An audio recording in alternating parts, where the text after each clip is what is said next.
My father used to say, "Watch this man." He's been cited by IGN, The Quartering, Timcast, The Daily Wire, Bounding into Comics, and even Dr. Jordan B. Peterson. It's only too bad Valiant beat him to Gutfeld. Disney insider WDW Pro recently speculated on.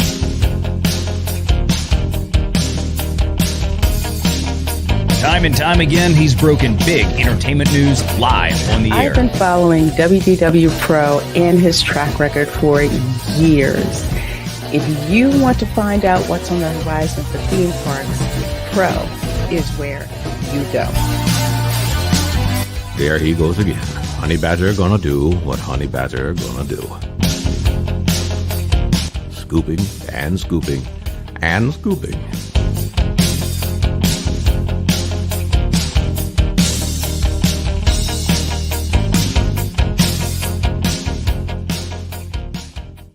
Morty, let's check in on Rian Johnson's new trilogy. Okay. I bypassed the compressor. What did you do, Ray? Son of a... That's gonna leave a mark. Now, he was okay, after 6-7 weeks. Okay? They get over it. Kids are resilient like that.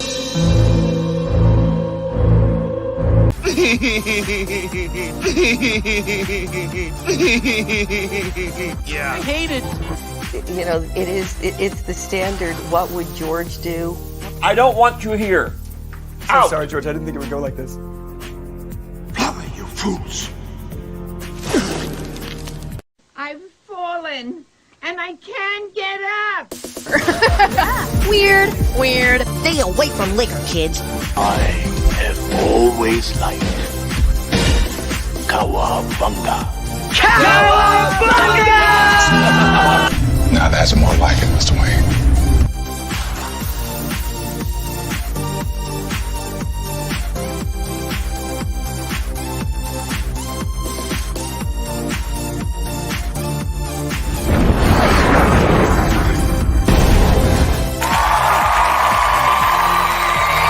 It's about how hard you can get hit and keep moving forward. How much you can take and keep moving forward.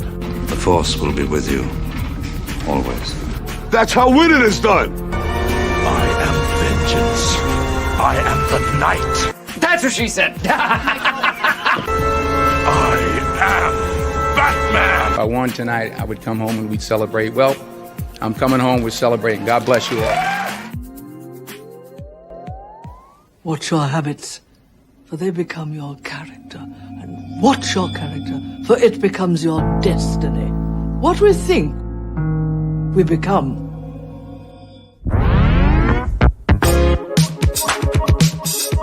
Ladies and gentlemen, boys and girls, in just 2 minutes, the lighting at the Magic Kingdom will dim for the performance of the Pro Show. We hope you enjoy and have a magical, truthful time.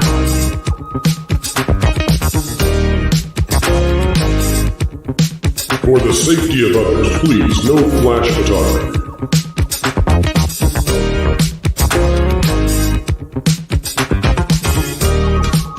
And welcome to Provision 3D. Alright, everyone, put on your coffee glasses.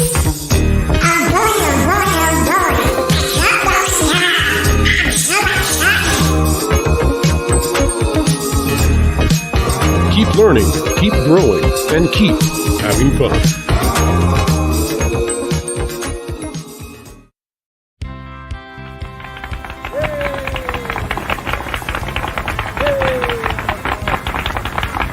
To all who come to this happy place, welcome. You know that you've been taught the golden rule, do unto others as you'd have them do unto you. Yes, Paul. Autobots, roll out. I'm bringing the party to you. If somebody's going to try to blackmail me with advertising, blackmail me with money. Fortune and glory, kid. Fortune and glory. We're gonna do it!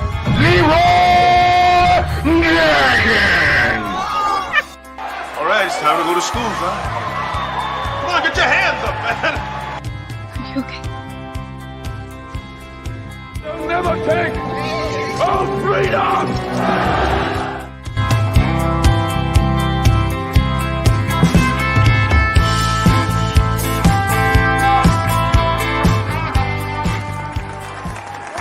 From the redwoods of California to the hills of Tennessee to the Rockies and the Sunshine State and Maine with that bright and shining sea.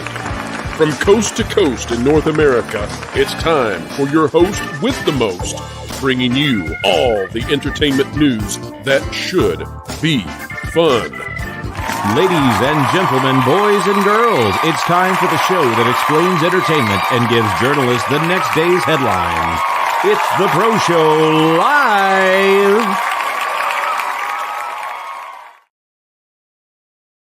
Hello, folks. Howdy and hiya. How you doing? We were just doing this a few hours ago, I believe, but then the Acolyte came roaring in like a dumpster fire, and back we are live, folks, with the quickest turnaround you've ever seen. Yes, we knocked out both episodes, and I am here to tell the tale and talk about what we have just watched, which was perhaps, well, not a lot. Lauren Connor is not watching the Acolyte, and folks, I don't recommend that any of you do. And that is a very major departure from the way that I usually handle these sorts of things. So just to give everybody sort of my modus operandi when it comes to entertainment, I do not actively engage typically in telling people what to watch or what not to watch. I think that's a negative way of approaching people and their viewership. I think everybody's smart enough to decide that on their own. But I have to tell you that every time that I saw directed by Leslie Headland or written by Leslie Headland, it made me want to vomit. And I mean that. I mean, I just, listen, the idea that we have someone who embraces the Sith, when she's asked in interviews, she says she's a Sith. All the people around her say, oh yeah, she's a Sith, we totally agree. And then she's also the former personal assistant to Harvey Weinstein. I think it's disgusting. The fact that she is alleged to have participated in monetary support against Gina Carano. I find that disgusting. I think everything about this situation is disgusting. And yet I watched it. I slogged through it, folks, for you. Lauren, you did not. Tell the folks out there how you feel about what you're going to do with the Acolyte. Is there any chance you're going to watch it? No, I'm not going to watch this. You couldn't pay me to watch this. I learned my lesson after Ahsoka. That was the absolute final straw for me. And I think I warned you about this. I told you should not watch this. I'll happily tell everybody, don't watch this. You shouldn't waste money on this. You shouldn't waste time on this. Given what I think we know about what's going to happen in this show, it's only going to, this is desecrating the corpse. This is obscene. It's wrong. It's bad. Don't reward them. That's right. Well, folks, we're here to have an after party because we believe in having fun no matter what they've done to our babies, to our franchises, and we'll go make better stuff. The way that stuff once was made, they don't make it that way anymore because this is not Star Wars, folks. Folks, as we get into this review of the first two episodes live, we are going to have more guests joining us shortly. They are still finishing the episodes, so we expect to have Michelle of Force of Light joining us, as well as John Trent, Jonas J. Campbell, and perhaps others. But ladies and gentlemen, we're here to tell you this is not Star Wars. I mean, that's what I watched. I watched something that simply isn't Star Wars. You could put this in Miami, and it probably fits better, right? This could be just a random, got to go find the evil twin escapade in Los Angeles, and it's just fine. It's just A-okay. It's boring, but it's fine. And so then what they do is they cover this over with a veneer of sci-fi. But there's not anything that's specifically Star Wars except for, ooh, we got the Force, baby. Ooh, we got a lightsaber about 5 seconds total, unless you want to use it as a flashlight, in which case it's A-okay. Folks, we're going to get to all of this. We want to hit the super chats first because we believe in all of you out there and want to give you your due. So let's dive in right now. Welcome aboard, Angus. We saw you earlier. You are a YouTube member, and I'm going to suspect that means, Angus, that you have become a member at a higher level. And so we very much appreciate you, Angus. Welcome aboard, sir. Tennille89 for 5 says, welp, I see pixie dusters have become the new Anon.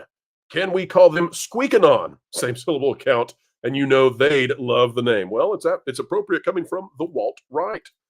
Ruby Hoove has gifted 1 pro membership, and that is so kind. Thank you, Ruby. Starting off this thing in a very happy note after what I just watched. It's like being given a chocolate mint after you vomited on a rotten chicken. but I do appreciate the chocolate mint. It makes it better.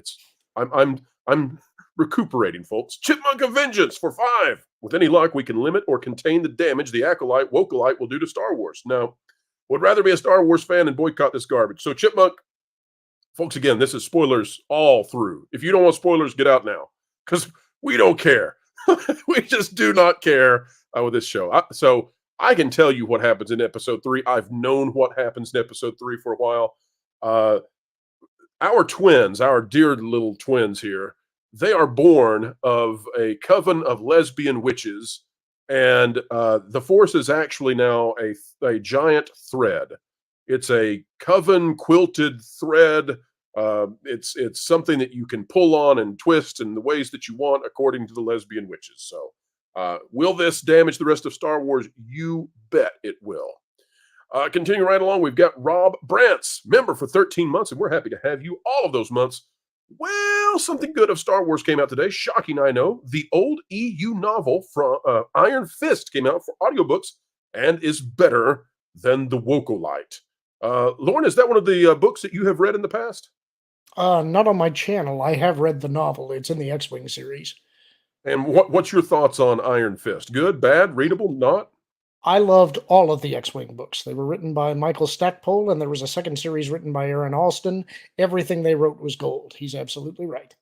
Incredible. Well, folks, that's something to be doing instead. Nom de plume, power to the 199. Consider this hazard pay for having to watch it. Yes, well, it definitely was hazardous. Zephyr, member for 13 months, says, beer tastes good. That's why I'm still trucking on. Well, I hope you're not trucking in a truck with that. We would never encourage that. 10 and 2 and sober, please. Next up, it's me. It's Pro. I'm gifting memberships because I was so happy to see so many of you already out there, and I just wanted to help turn the chat a little bit green. Packing protons for 5, just making sure Pro is still with us and not turned Pro-ina or something. I think we almost lost Alan to Alina. No, Pro is still here. I am not Pro, not yet. Continue right on. We've got Nom de Plume for 499. Not even the power of the Panderstone can make it okay to hire Leslie Headland. No, Leslie Headland, you know, I just think about the people that have been in her proximity.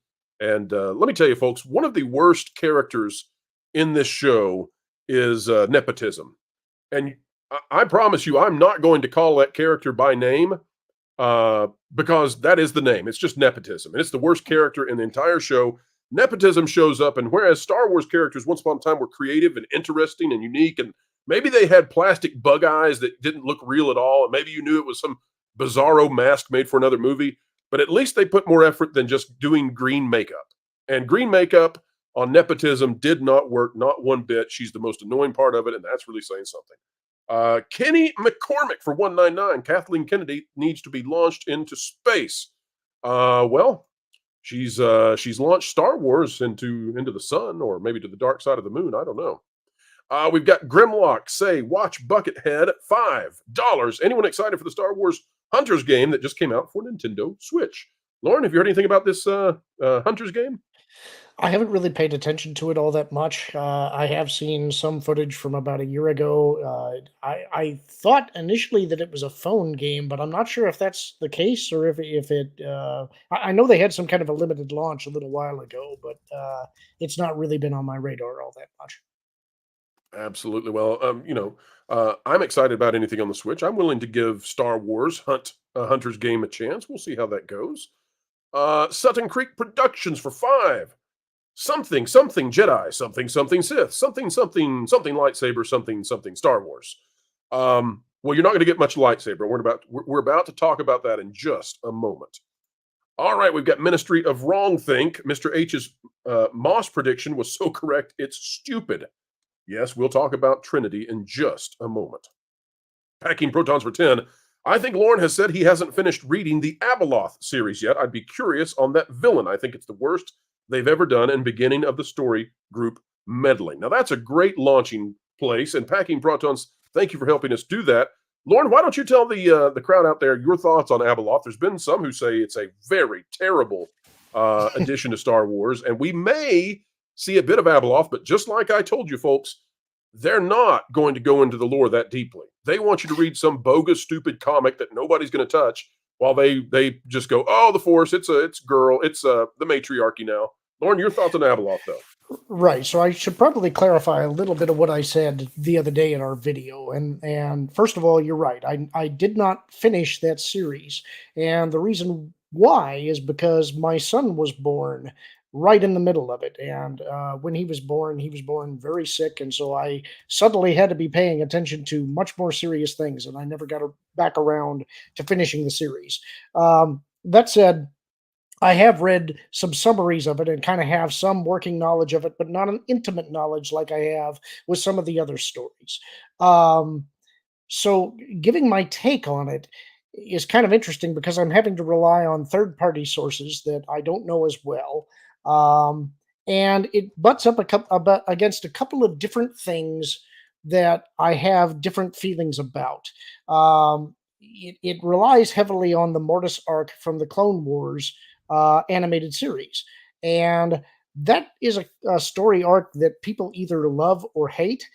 I happen to be one who likes it, but only in a particular narrow reading of it, in that one of the things that I said in the video the other day is that I believe it's wrong to personify the Force.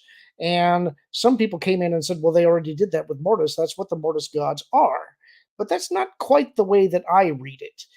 I've always read it as that when Anakin and Obi-Wan and Ahsoka encounter the monolith and have that encounter in the strange world of Mortis, to me, it's more like a parable or an allegory that the Force itself is using to communicate to them.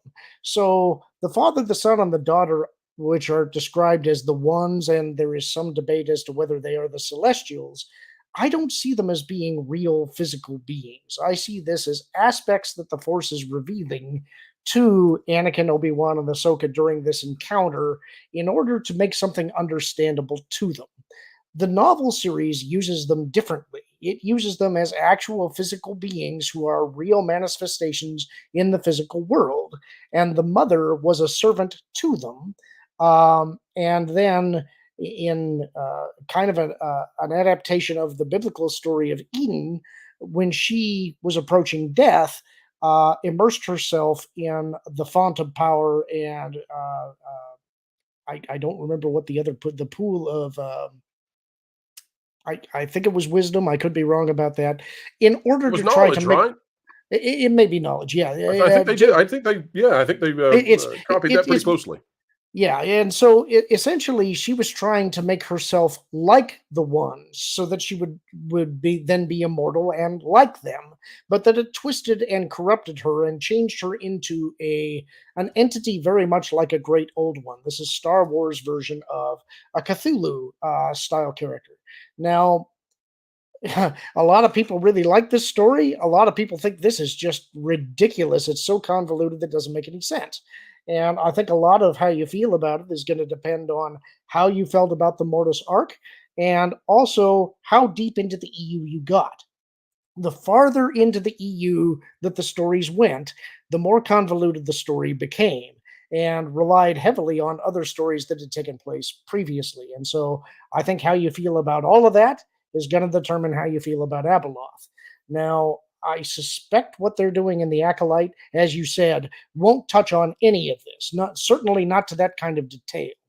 But what I was speculating the other day is that they will say that there is a Force entity that has a feminine aspect that was imprisoned, likely by the father, the son, and the daughter, and was stripped of her power, and that the Sith followed this entity, and that's what led to the split between the Jedi and the Sith.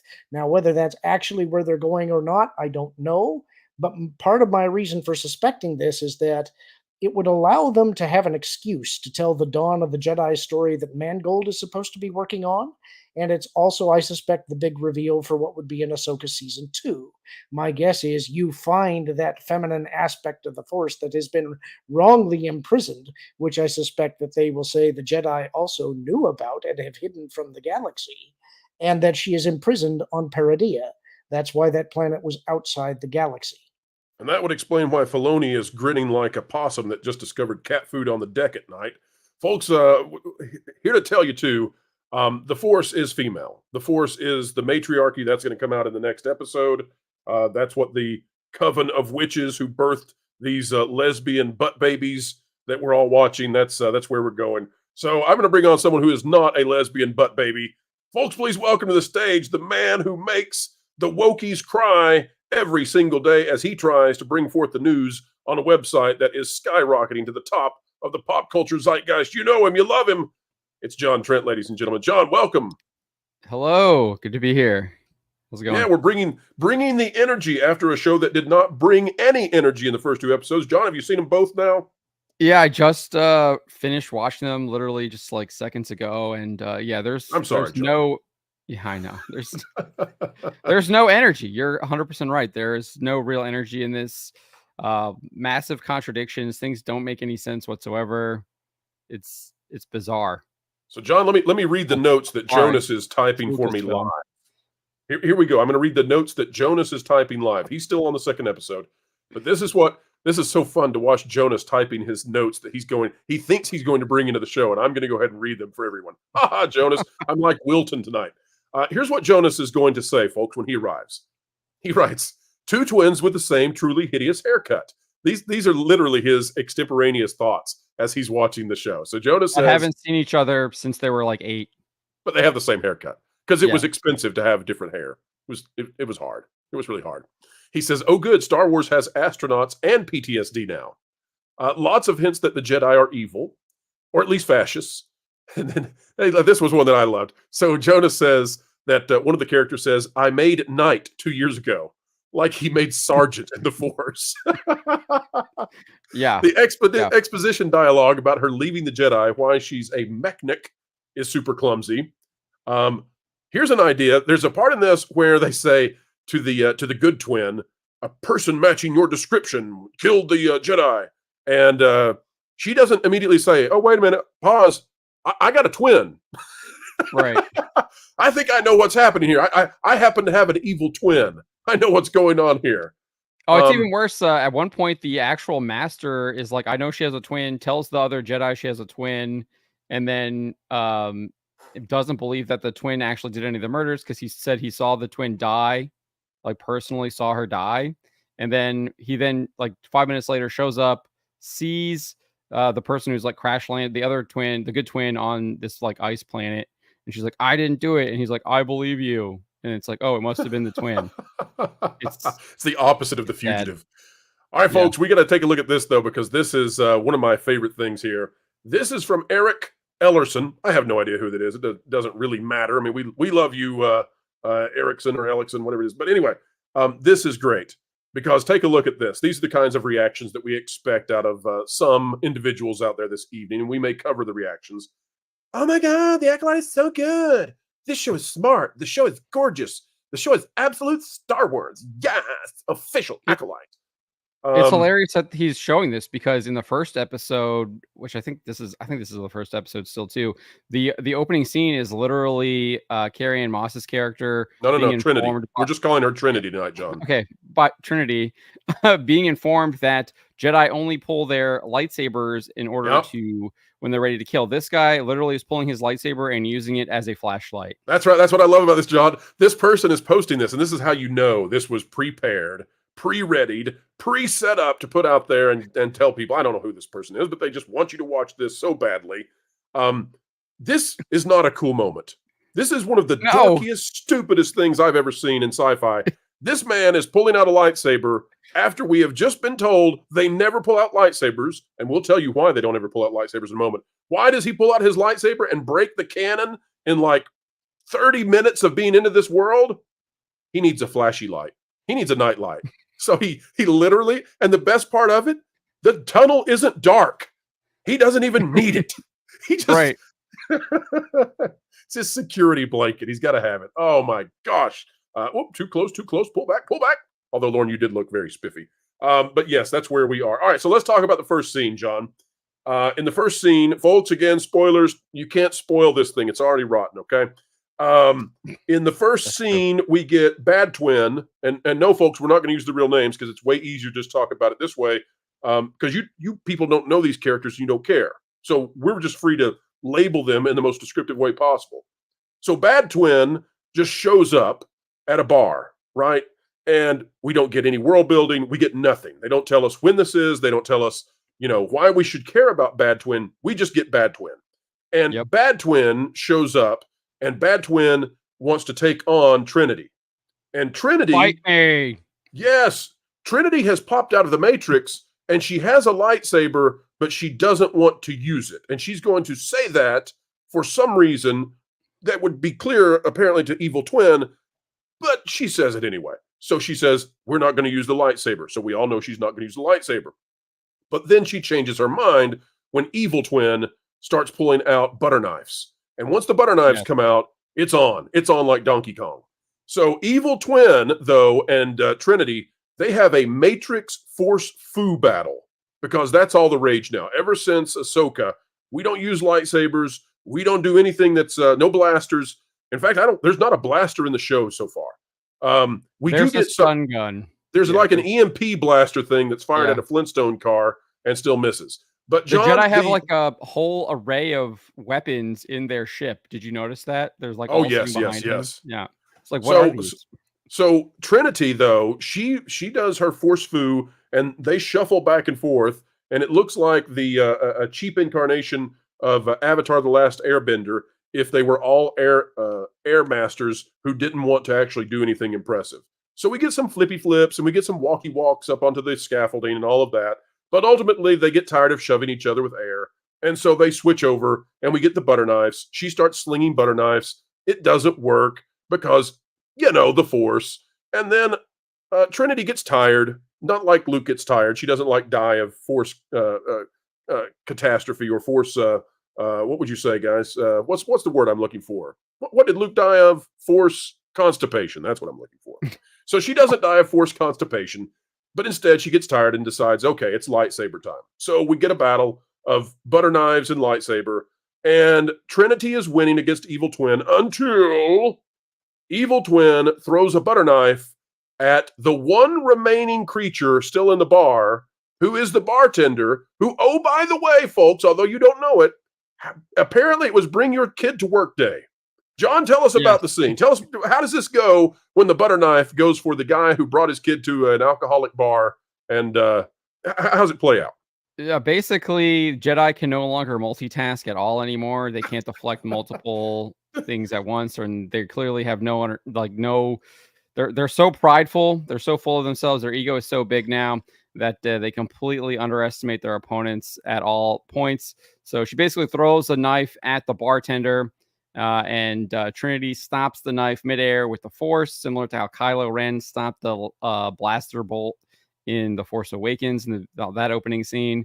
And then Bad Twin throws another knife that she happened to have at Trinity and kills her. Now, John, how long would you say these butter knives are? I don't know, like 3 inches. Okay, but so the 3-inch butter knife strikes right in the Trinity boob, and it's over. Striking straight to the Trinity boob is a death blow for Trinity, and she's down for the count. Lauren, are you missing out on the show so far? You got the wrong show. Trinity boob is Total Recall. Well, sorry, they brought it back again, and this time it's bloodier and grittier than ever. So she goes down immediately, John. I mean, there's no real there's no real dialogue. She just gives kind of darn you hit me in the boob stare, and then it's over, right? Yeah. And then that she had already used the Force to like freeze her in place at one point too. Well, it makes one wonder, John, why could she not just use the Force to pull out the butter knife from her boob and then close the wound with her Force powers? I mean, since we're just making it up as we go, right? Or just use the Force to stop both of them at the same time. That could have also worked. Luke in the chat makes an excellent point. Butter knife kills, lightsaber does not. How many times have we seen people impaled by a lightsaber right through the gut? They hit a Bacta tank and they're just fine a couple hours later. Exactly. Yep. All right, so then we get the Jedi police force. Yeah. They come in to investigate. People are pointing out, what about the Force healing from Rey? And they're like, Force healing isn't there. They forgot that in their magic book. Yeah, Dave Filoni, he needed to read the catalog more. That Trinity clearly didn't know which franchise she was in, or else she would have healed herself. She just, she didn't realize she attempted bullet time and it didn't work, and thus the butter knife in the boob, and down she goes. Down goes Trinity. Down goes Trinity. So then, John, we get what are we going to call our lead guy who's named Soul? What are we going to call him? Off-brand Qui-Gon? Does that work? Pretty Discount much. Qui-Gon? I was like, Right. Are they going to introduce Qui-Gon at the end of the show? And he's like he's somehow connected to Qui-Gon. All right, so Clearance Isle Qui-Gon finds out that Bad Twin has killed somebody, and so the Jedi go and round up Good Twin and grab her because she's doing astronaut stuff, and they haul her in to question her. So, John, how did that go? Did the show build up anymore once they hauled in Good Twin for the? Well, so they question her, they arrest her, then they put her on a prison ship and just like leave her to be at the behest of a droid, which makes no sense. They think she just killed a Jedi Master, and they're just gonna like put her on a prison ship with zero escort. John, I'm looking in my notes here. Hang on a second. The notes say needed action sequence. Okay, Yeah. That's what happened. Okay, so necessary action sequence happens, and she lives through necessary action sequence, and then it's discovered that she's Good Twin by Clearance Isle Qui-Gon, right? Yes, and the prisoners have already somehow made it to Coruscant after they ejected from the I don't know, the pods or whatever, escape pod. Oh, we also get our only white dude. We get white dude who does actually defeat Good Twin and escape, right? Which one are you talking about? Because there's two. They're both criminals, right? He's the last one. He's the one who has squid mouth. And the Squidbilly guy. jumps off. The Squidbilly jumps off, and thus white guy is in and out of the show. Yes, and that is to make the Jedi look bad because they're using parasites that mess with people's brains as ways to like sedate prisoners for whatever reason. Early had been drinking a little bit. The Squidbilly was on his mouth, and that's what was keeping him down. Once he was freed, though, can't let the white man speak, and he jumped on the ship and got out of there. Did you notice that those things looked like Minox? I did. The parasite Yes. was like it was supposed to be. It was once you're ripping off one franchise, John, why not just keep going? Once you've inserted Trinity into Star Wars, complete with force fu powers and 3 seconds of lightsaber, what you really, it's just time to keep going, right? Yeah. Lauren, you missing this show yet? At this point, I think I'm utterly baffled, but keep going. All right, so John, what else happens in the first episode? Does that get us to the end? No. So they show up after these prisoners that were on the ship with her escape, she is unable to escape. She has to strap herself down, and because it's a droid piloted ship, she crashes with the ship. They shot their escape pods. The Jedi have already captured all the prisoners who have launched from the escape pods. They had already transported them back to Coruscant, where they are being interrogated by the Jedi in the Jedi Temple. And they said that they have sent droid probes, but they have not actually figured out where Good Twin is. And so then that's when they send Soul to go find Good Twin on discount Qui-Gon, folks. Sorry about that. We let Soul slip through. Yeah, sorry. Discount Qui-Gon to Hoth ripoff. That's right. And then they go through the tunnel, and we get a fugitive moment where she turns and says, "I didn't do it," and they say, "I don't care." No, we're joking, folks, but it's pretty close. Again, ripping off every movie they can. So Good Twin tries to leap to her death or something, and she falls off the cliff because she's afraid of the guy that we showed pulling his lightsaber and using it as a flashlight. Well, once you see a guy who if he'll pull out his weapon just to light the tunnel, he'll use it for more, right? So she also had a dream. She also had a forced dream of her sister being alive and admitting that she killed Trinity. Hang on a second, folks. Let me look at this. Mandatory foreshadowing. Yes, got it. Okay, that was in the episode. For those who still had not put that together, for the person out there who's never seen a trope before, the tropeless were then elated to know, oh, there's twins. All right, so John, here's my question for you as we get into logical error or loophole or whatever you want to call this 101. If Discount Qui-Gon can freeze anyone with the Force at any moment and hold them in place, Why doesn't he just do that before she falls off the cliff? Who knows? Maybe he wants her to like use her free will or something. I don't know. Makes no sense. Her free will to accidentally fall off a cliff. All right, folks. Well, that's where we are with episode 1. We're about to tell you what happens in episode 2 and then give you our review. More panelists, though, join in just a moment. John, go ahead. We still have the end of episode 1 because remember, it ends with Bad Twin showing up on some, I don't know, rock planet. And yeah. She goes to a Sith guy pull a lightsaber, and there's some weird, like, I don't know, weird dialogue over top, narration over top. It was cringe. Yeah, she showed up on a rocky shore somewhere, and clearly not dressed for it. Kills the I don't know. I wrote it down here, but I can't even read my own handwriting. An Acolyte kills something. That's what I wrote. You can't kill a Jedi with weapons. I remember this. You can't kill a Jedi with weapons, but an Acolyte can kill dreams. That's right, dreams. That's what I wrote. That is certainly true. Thank you, Lord. That was perfectly placed. All right, folks. Well, let's not kill any dreams just yet. Let's bring up the super chats, and then we're going to get into episode 2 as we get ready for the other panelists to join us as they finish the Acolyte.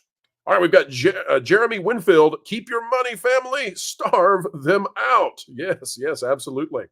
Dango Knight for 20. Thank you. That's very kind. 20 for that one. Wait. The Force has been turned into the Weave from D&D. The Force is whatever they need it to be as long as it is feminine. And I'll tell you this, guys.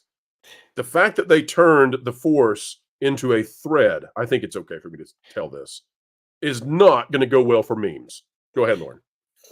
This actually wasn't done on the Acolyte. This was done in Ahsoka first. They were with the Fates.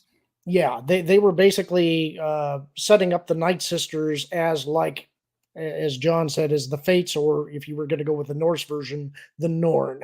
So they're the Fates. They literally have the name. They have the same names as like the Greek Fates. Oh, like did they? I didn't pay attention to the subtitles there. The characters' names are literally like the Greek Fates, like some minor changes. Okay, so let me ask you guys this then, okay? We took a lot of flack for covering the fact that Dave Filoni's significant other has participated in the past in a coven. And we took some flack, but we were willing to do it because she's a Star Wars author. I mean, she participates in Star Wars. There has been a huge focus on witches since Dave Filoni got into this Disney Plus thing. And so we had Ahsoka, now we have The Acolyte. Both of these shows are setting up the Force to essentially be a, what do we want to call this? A matriarchal power that is controlled by witches, lesbian witches. Now, this actually goes back a ways. All right, help me out. That's what, Lauren, whenever you say that, I know that we're about to learn exactly where this comes from. Hit it, Lauren. So the Night Sisters were originally created in the Courtship of Princess Leia novel. But George apparently did have some type of attraction to them himself because he pulled them into the Clone Wars with Dave. And they did make a distinction between Night Sister magic and the Jedi Force. Now, one thing that makes me think what they're doing now may have been in process for longer than we even think is in Rebels. I don't remember which season it was, but Ezra gets a hold of a Jedi holocron and a Sith holocron, and they introduced a new bit of lore where if he combined them, it essentially gave him true sight in such a way that he could gain insight into where Obi-Wan Kenobi was at. And so that was a new thing, the idea of combining the Force of the Jedi and a Sith tool together to get a more complete vision. That always struck me as weird, and that may have been where they were sort of leading this all the way back then. They also made it plain that Palpatine didn't know Night Sister magic, and that was something that he kind of craved to gain from Mother Talzin. So that's something that they've been playing with a little bit. Very interesting. You know what else is interesting, Lauren? I'm very interested when other YouTube personalities, after the episode's premiere, when they start comparing them to other shows. Can I just show you this real quick? Folks, you're going to love this one. You ready? Apparently, Grace Randolph. Well, hello there. Grace Randolph is comparing the Acolyte to WandaVision. So that's going to go well, right? Grace Randolph comparing the Acolyte to WandaVision. Psycho you just witch, can't make this like up. enslaves an entire town. Sounds about right. Sounds about right. Thank you again, Dango Knight. Very kind of you. Folks, we'll get to the episode 2 review in just a moment. Kamchi 499. Well, Last Jedi was the nuke. Later came giant laser barrage where there was nothing left to revive it, finishing by radiation P to prevent resurrection. This was, well, let's just say the memes about the stain with the lightsaber apropos. Nom de Plume 199. I've got a bad feeling about this. Of course, they use that line too. Of course they do. Flyer emblem. And by the way, that's the Easter egg Leslie Handler was talking about. Oh, we put so many Easter eggs in there. Next, they'll have the famous scream. Flyer emblem for 10. Can you elaborate on the statement you made during a video this week where you said this show tanking may force Disney to change their course on how they deal with Star Wars? If, folks, and I have not yet seen episode 3, so to elaborate, if it is as bad as Chris Gore and Alan Ng say, and as bad as my other source that we're protecting says. Now, my source goes farther. I'll say this. My source says that it's as bad as it can get, and it's the end of Star Wars. Alan Ng and Chris basically say we're already there, and that this will drive away everybody pre-Disney. But when they turn the Force into a matriarchal kind of thread that can be pulled and twisted by night sisters and witches and coven members and lesbians of all kinds, that is going to retroactively, I think, change the original trilogy and other things. Lauren, do you agree with that? If the Force is no longer just as it's described by Obi-Wan, but instead it is this female quilt kind of thing, that this fabric that intersects all through the galaxy? They already do it in the first. Sorry, I know you're asking Lauren, but they already do it in the first episode where he's like, he asks these students to like share what they see, and he's describing the Force as like this ocean. One of the children describes it as a fire that's like constantly rising. By the way, like High Republic. John, did you see? We got a victory in that scene. Lauren, we won. Oh, they took it out. Yeah, they cut out the like. I don't. We mocked them. We mocked them so hard because they told the students, close your eyes, see what you can see with Force power. And they, in the trailer, they had this alien with a mask and its eyes couldn't blink. So it was like, it's like, it was like Plo Koon. It was Plo Koon's race, whatever his race is. Yeah. Right. So, I mean, it was cruel. It was absolutely cruel. It's like telling someone with no legs to stand up and walk out the door, just that's cruel. And so they removed it. I think they still had a Rhodian that didn't blink. His eyes were like still open, but they just didn't. They cut the dialogue out. Right. So I think the way I would describe it is, if they literally personify the Force and make it an absolute thing, the Force is female. Yeah, that destroys everything. If they treat it as though different Force practitioners have different interpretations, I see that as a different thing, and that would be allowable. I would see that as being no different than, say, the Angti monks or the Falanasi or some other Force tradition. But I think we know where this is going. I don't think that's what they're going to do. The other thing that I would say, and again, I don't know that they're going to do this, but when you talk about Abeloth, this is a creature that is pure chaos that had no one distinct form.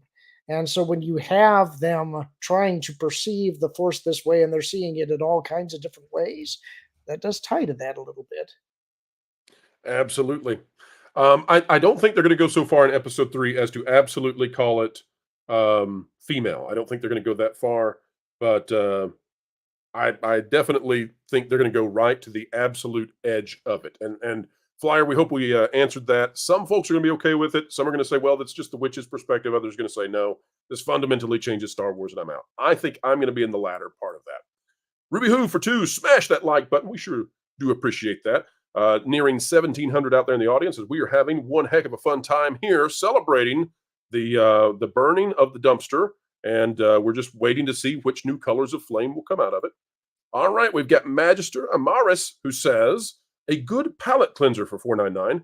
Tomo-chan is a girl. It is about a tomboy in the trials of childhood. And Georgia Kill, a surprisingly moving action comedy. Well, we will definitely check that out. And thank you for offering that to folks out there who are looking for something good to watch instead. Alternatives are wonderful. Intergalactic Godzilla Pirate Minus One is Radio. on Netflix too. On Netflix. Go support, Yeah. Intergalactic Pirate Radio free live music for $20. I'm a millennial Star Wars fan. My family had the original trilogy and the prequels on VHS. I watched Revenge of the Sith in theaters when it came out. Big fan of the comics. Nomi Sunrider Stan. Acolyte is hollow in comparison. Well, yeah, again, folks, this is not Star Wars. I mean, John, you correct me if I'm wrong. This is a show that thus far could take place anywhere in the modern world, except it has robes and sticks that light up, and you could push people with air. But other than that, this could be set in Los Angeles. This could be set in Miami. It has a sci-fi veneer. And again, they have glowy sticks and robes, and they push people with air, and that makes it Star Wars. Is that fair, John? Yeah, I think that's pretty accurate. Like I said, I mean, none of this stuff was impressive to me at all. There's all the logical contradictions, the whole like idea that they paint these people, especially even Trinity, as like she's like a really powerful Jedi Master. She's really not kind of challenged by bad twin, and then ends up getting like killed by her on like a dumb like, oh look, you wanted to save that person, and now I'm gonna throw another dart at you. Butter knife to the boob gets them every time. All right, we've got Packing Protons for 10, saving the rest of this show for the morning, but in answering Lorne, I liked the Mortis arc. It defined Anakin and what the Chosen One was supposed to do. I hated the Abeloth arc. Go figure. Lorne? Well, again, I can't fully comment because I didn't finish the series. And most of my knowledge there is third hand. But again, my interpretation of the ones from the Mortis arc was never that they were actual physical corporeal beings. To me, this was the Force revealing itself in a way that could be understood by the practitioner. So if you make them real physical beings, I think that creates some problems. I'll chime in on this. I actually had a pretty lengthy discussion with Lauren about this in person. Now, I am not a fan of the Mortis arc whatsoever. I think it has way too many contradictions. It is almost like a precursor to what we see now with Disney, Lucasfilm, and Filoni at the helm. It doesn't understand what the Force is. It tells you multiple different things. On one point, it says that it's this yin yang. You got to keep it in balance on like a scale, and the other times it goes back to kind of how it's originally presented in the original films, whereas the dark side is literally the light side out of balance. It's a corruption, and that's also how George Lucas has kind of talked about it on a number of occasions, where he's like, you basically succumb to your own greed, sin, whatever you want to call it, and that leads you to the dark side, and it corrupts the Force, and it is a corruption of the Force rather than it has to be in this balance, where you see that Mortis arc kind of plays into that. And I think that's led to a lot of confusion, and just kind of no one knows what it is anymore. Well, that's the joy of having some different opinions on the panel here. Folks, you out there decide what you think, and let us know in the audience, in the chat. Folks, I want to hop back on the Acolyte for just a minute, because we've got something really funny here that I think everybody should see as we continue to cover the responses, the reactions to the Acolyte episodes 1 and 2. And remember, folks, as well, we do not anticipate that this is going to destroy Star Wars until next week. That's when we think they're laying the boom down and finally making this thing go full force as female. But this, I think, is a perfect example of what is happening out there. This is a positive Acolyte tweet, post, X, whatever you want to call it, but it highlights something that is just lovely. So let's read this. This is from Jonah, Acolyte Era. And by the way, when you have the name of the thing you're promoting in your name, it's not at all a sign that you are perhaps all in. But Amanda Steinberg, you are wonderful in the Acolyte, says this post. Playing two different people is crazy. She did great, and I love it so much. This new Star Wars is so good. Now, this show, again, suffers from that same thing we saw with The Little Mermaid live action remake, which is it's really dark in places. But I want to show you all this. This is Amandla Steinberg playing one character. Now, this is Good Twin. I only know that because she's holding an EMP blaster thing that she's going to shoot at a Flintstones car we haven't discussed yet, and she'll miss, which is really saying something. It's like throwing a ball up in the air and missing the ground. I don't know how you could. Probably, maybe, or, But here's Bad Twin, folks. Let's go back now. Let's look at the differences in how they look after years of not seeing each other. Good Twin, Bad Twin. Good Twin, Bad Twin. Guys, I cannot wait for these two to be together. We are going to have such a fun time figuring out who is who. They might even be able to send the wrong twin into a class and trick the teacher. Oh boy. It's going to be Jedi shenanigans all over again. All right, well, let's get to we'll come back to the super chats, folks, but let's get to episode 2. John, you've got your notes. Help set the table. Tell us what starts off episode 2 of The Acolyte. So I guess May, or Bad Twins, excuse me, sorry. She is we find out some more of what she's doing. She's obviously been tasked by the Sith to go and kill a bunch of Jedi without using any weapons. She tries to sneak into a Jedi temple on a planet called Olega, and she hires like a street rat, like Aladdin, to basically sneak in. Right, she hires a boo. Yeah, she sneaks in and then confronts a Jedi who's in like a deep meditative state. We'll call him Dalsim. Street Fighter reference, folks. Dalsim is in there. And we find out that he has been in this like meditative state for like 10 years. And he's in a force coma. And he's like projecting this like force barrier around him. And she tries to kill him for like, I don't know, felt like 5 minutes, but probably was longer than that, but like uses everything she can. And it just, I don't know if they were trying to make it like comical, but that's what it ended up being. Like taking a wiffle bat to a marble statue. Yeah. She just wouldn't give up. Yeah, it was pretty sad. Like me, she's just like, and it's like, she's like, oh, my fist won't move anymore. And then she like keeps trying, and it's just like, this is so stupid. It was so the only thing I wanted, John, was as this was happening, every time she struck at him, I wanted for Bad Twin to be faced by this guy and I just wanted a voice from off screen to say, Yoga Force, Yoga Force, Yoga Force. Give us the full Dalsim, please, I beg of you. But that never happens. But she gives up trying to take down the floating Dalsim man. And so she goes to another bar. There are lots of bars here. Leslie knows about bars. Yeah. They say, write about what you know. She's got bars down. And she goes and gets what? So she runs into, I don't know what the guy's name is, but there's another guy who's like basically her handler is what it almost seems like. And he's taken over the bar. He makes up a poison concoction. She gives him glows green, right, John? Yep. I was going to get to that. It's straight up poison apple.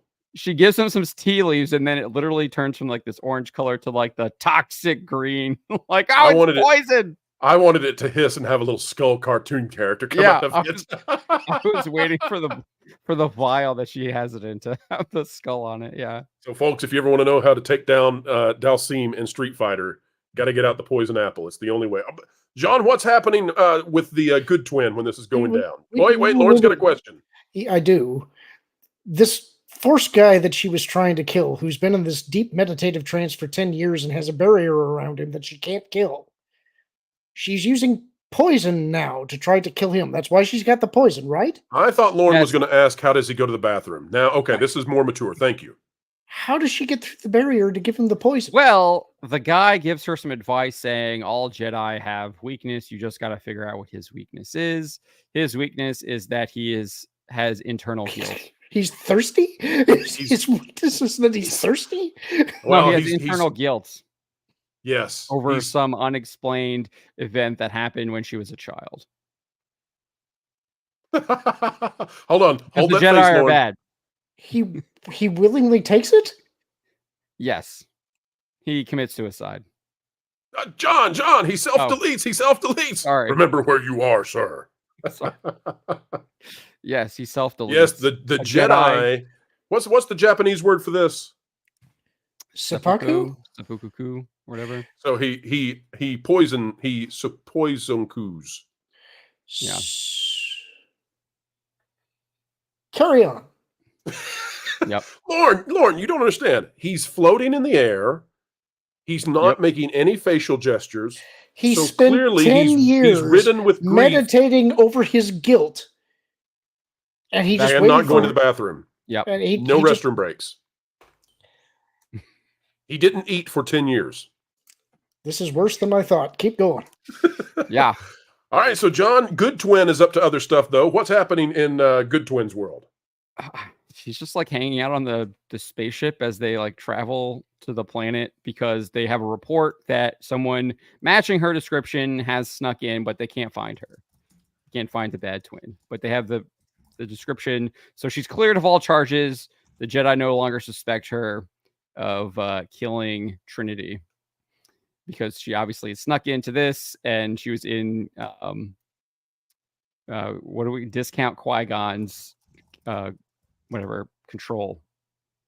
So I don't know. They're just kind of hiding out on the ship and having like some brief discussions. I don't know. It was really boring. It was that was the most boring.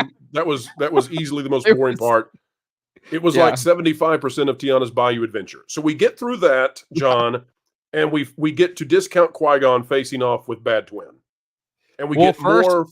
Hold on, before we get to that, they show up on the planet. They go to the Jedi Temple.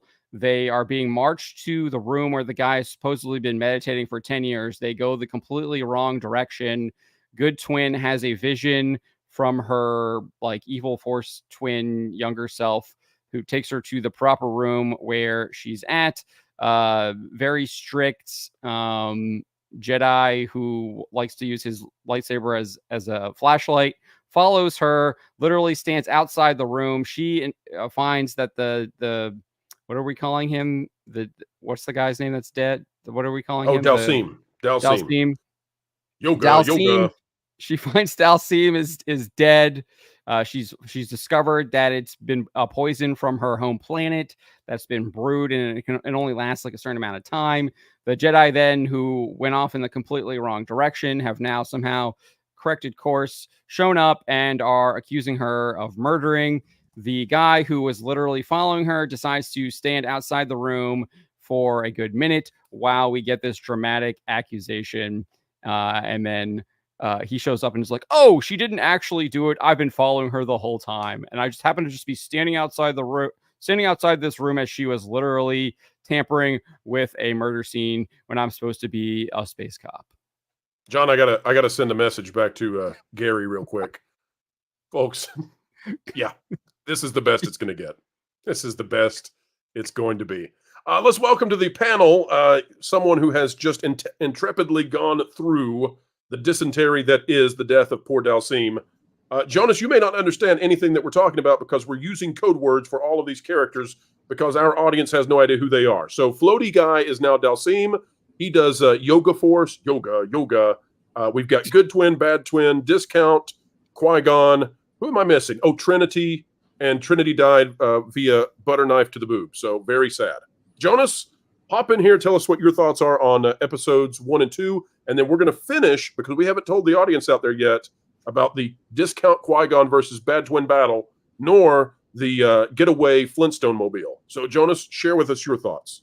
I'm going to present my audio and dialogue on this live stream the way they do in the show. This is an introductory statement. I would like to address my friends that I know from that Park Place. They are also my coworkers. Did you feel, Jonas, that you were listening to Tiana Bayou Adventure animatronics? They used freaking high, by the way. Like they're seriously an awkward hi, hello, hi on this show. This show is so bad. This placeholder dialogue. I'm perplexed at why anyone would try to run this sleight of hand and say that Leslie Headland is a good writer. There is zero subtext of any kind in any bit of dialogue on this show. And I was desperately seeking for a moment with a good performance in there. I'm gonna say this. Lee Jung Jae, probably the most solid actor on this show. And he has the benefit of all of us thinking that he's saying something profound because he's talking like this the entire time. Okay, and we that's love Discount Mr. Neon. Qui-Gon. Yes, he's the best. Yeah, he's absolutely grade A right there. Second of all would be Yord, which is Mr. Anakin just killed the whole Death Star. What do you think about that?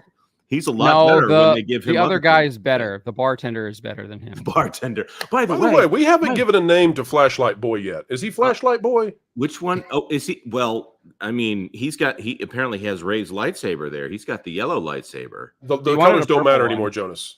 It's told true. him no. By the way, they go on a ship to find. I'm trying to keep a good twin. And by the way, the good twin has like at least three in 2 episodes, 3 gasps where she wakes up from PTSD dreams. Yes. 2 of them within 3 minutes, I want to say here. I mean, dreams within dreams within dreams.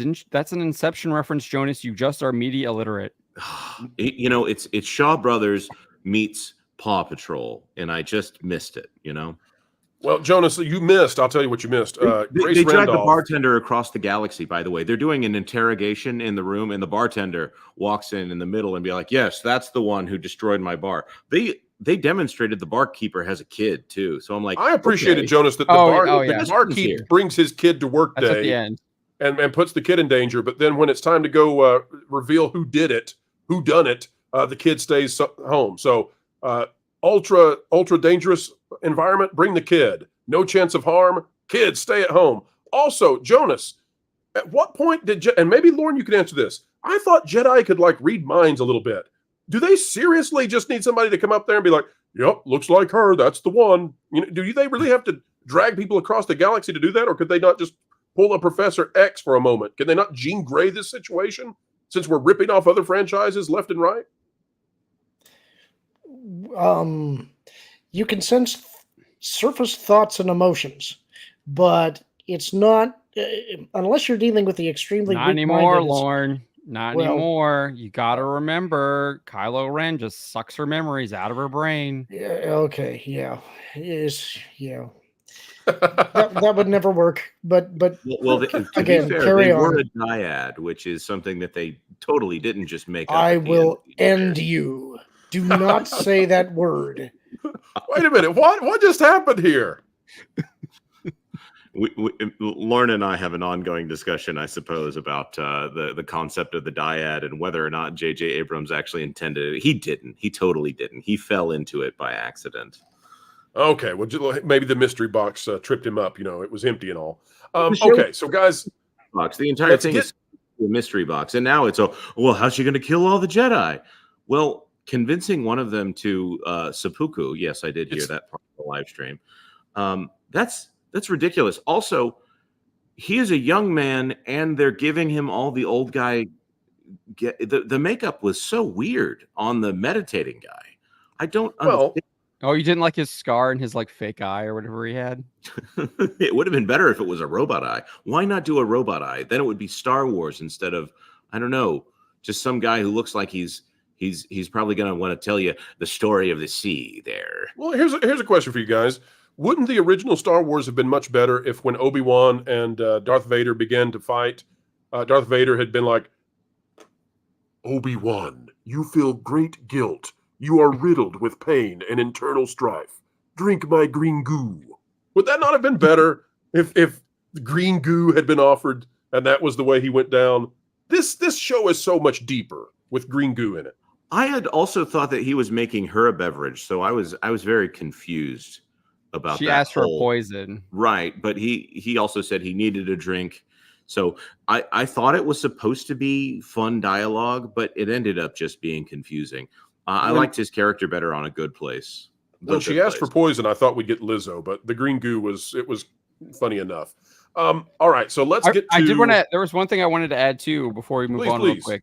So we have the whole scene with Discount Qui-Gon training the younglings, I guess, and he tells them to close your eyes, don't believe what you see, and literally the entire rest of the show is all about just believing what you're seeing, and the Jedi don't even take their own advice. Don't believe what you see unless it involves twins, in which case it's always the twin that done it.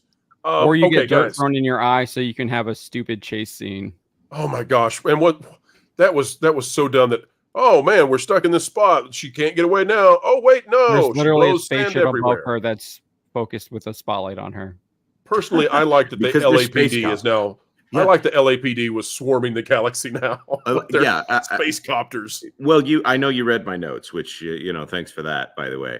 But he said, "Oh, you made night last year." Like, okay, what? And they have helicopters up in the sky putting spotlights on people when they get arrested, and they're piloted by essentially children. Here, yes. This does. When they said that they were the peacekeepers in the galaxy, I had assumed that meant they were like the champions of the. They would interact with like the governors and things like that, and the Jedi would be some kind of semi-diplomatic. Yes, we are going to make sure that peace is maintained. Not that they were like the beat cops of the High Republic. Script Doctor always thought of them as Texas Rangers. Which they're not supposed to be the first line of defense. They're supposed to be like the sixth branch, I guess the seventh, we have to say now because of the Space Force. That's how the High Republic has conceived them. That was part of their whole initiative, was that they were going to be like Texas Rangers. I always thought of them before the prequels came out as being like knights errant. I never really thought of them as having a totally formal structure like a council with a head. Oh no! In this case, Lauren, they literally say, "Oh, you're Planet Olega, local Jedi precinct, or local Jedi temple," and it's why would you have Jedi masters that are supposed to be like cops? This is where it really breaks down. Are they warrior monks or are they the cops? And they don't like the cops, by the way. I'm definitely going to point this out here. Lucasfilm does not. The people who are writing these series, I don't think they're pro cop. So guys, before we go any further, I just want to say, for those who didn't watch, which is like 95% of the audience, Bad Twin is in a spotlight, and the LAPD are overhead in their space copter, and they're convinced that she can't go anywhere. And by the way, it's Baby Cop that's driving it. And yes, we are calling the one with the rat tail Baby Cop. So Baby Cop is flying the space copter, and she's saying, "You've got no way out." And when this happened, and when she did escape, folks, I want to take you to where this was ripped off. She had no way out because the other two Jedi had literally closed off the alleys. They had force amnesia for a moment. Folks, this is what they ripped off.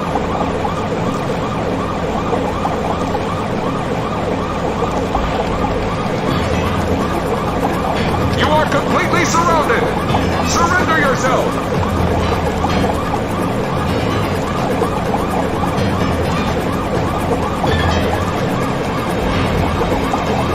Lock on target, men! Ready? Fire!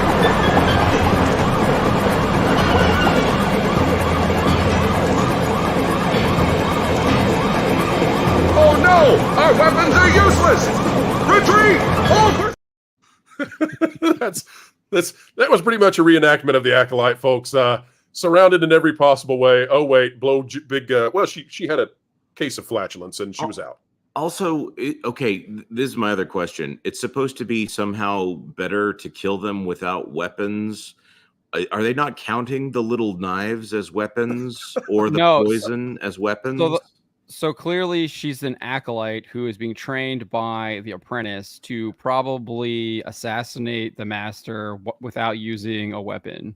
So that's my speculation. So the whole point is she needs to train to kill these Jedi in order to be able to kill the master that the Sith apprentice wants her to kill. Another thing I want to point out that the girl's name is Osha Anesea. So her name is Osha NSA. Yep, she's the government. And also that it's Planet Olega and Planet Brenda. Wasn't there like Karlak or something? They just added an extra. Karlak, yep. Karlak is another one, and then Kofar. Kofar, that's a good one. As in go far, but you change the G to a C. Kofar. Oh, yeah. Right. Well, Kofar is the farthest away from an actual name, but Oleg and Oleg is a name. Olega, whatever. Brendok is pretty much Brenda with a K on the end of it. Like, I feel like they've lost the alien nature of all of this, and for some reason, there's another alien Wookiee place that is not Kashyyyk. I said Kashyyyk the other day, and somebody got on me. All right, you've convinced me. You both have convinced me. We were going to talk about the finale of the second episode. We got to talk about something else first, and that's the character nepotism. Guys, oh, she's so bad. What did you make of nepotism? Yes. How did she do? It was awful. I wanted to like there were 0 point of having those scenes whatsoever. It was cringe. Having Siri read the lines would have been more effective. Yes. So you're saying she's not an accomplished actress who needs to have more screen time? No. She. No. Well, you know, I had given her the benefit of the doubt. I thought they said that she was a thespian. Oh no, you misheard that. You definitely totally misheard that. Did the whip make an appearance yet? No, not yet. Okay. Also, everybody wears their hoods right before they introduce themselves. Walking around, whatever. The fact that they know exactly who this person is and she's going up to meet people they like, everybody's wearing their hoods and then taking them off. I would also like to congratulate nepotism, because when she arrived at those automatic doors that open for everyone, she was like in her element. She's like the lady who goes up to Target and raises her arms as if she is magically opening forth the establishment. That was something to see now. That was her time to shine. Anybody else notice that one? Yeah. Oh, definitely. Waving the hand as the automatic doors open, or are all the doors in the temple, in fact, not automatic, and they have to use them. They have to use the force to move them. That would be something, especially when you're dealing with the younglings. Like, what if they have to go to the bathroom? Do they have to concentrate enough to open the doors manually using the force in order to be able to not wet their pants or tunics or whatever it is they're wearing? So it shows how determined Anakin was to kill them all. The reason you guys drew me to this to segue here and talk about nepotism is because you were talking about how we've lost the alien in Star Wars. Well, take a look at nepotism. She's literally just a normal woman wearing plain green makeup with squares on her head. It really kind of dropped me out of any kind of immersion every time she was on screen, because it was just like, this is a person, we're just wearing a bunch of green makeup. It was awful. Like the X-Men did it way better with Mystique back in like the early 2000s. I've got a question. This is a publicity shot, right? This wasn't from the show. This is as good as it gets, Lauren. I would call her Ugly Stick Fiona, but she's nepotism, and we have to stay with it. That's not what I'm wanting. That's not what I'm wanting to focus on. Is this a publicity shot, or is this from the show? This is. It could be either, but we don't know, because this is not in the first 2 episodes. This is from Empire. Okay, the magazine. The magazine, obviously, not Empire. The reason I'm asking is because of the lighting. I'm wondering in the show, when they're lit in the show. No, you can see the bald cap. Yeah. And you can see the lines of makeup where they've brushed it on. That's not what I'm getting at. I'm talking about the costumes. I'm wondering, is this how the costumes look in the show? Pretty much, yeah. Really? Really? Yep, they look like they just came off the rack. And also, there's 2 other Jedi that accompany Lee Jung-jae's character. Sorry, I forget all the... Discount Qui-Gon. They try and make a joke about the clothes. They have what are we calling lightsaber or flashlight guy? Yeah, flashlight boy. Like the second time we meet him, he's got his robes off and he's like ironing or something. Yeah, he's got his shirt off for a scene, which intimacy coordinator moment. Right, which I'm like, if do you have to hire an intimacy coordinator for one scene where a guy? Well, Jonas, there were so many lesbians on set that when they filmed it, you could hear echoing "ew" as they had to stare at his abs for just a moment. I just also, was that a callback to Last Jedi and the unnecessary ironing scene? Probably.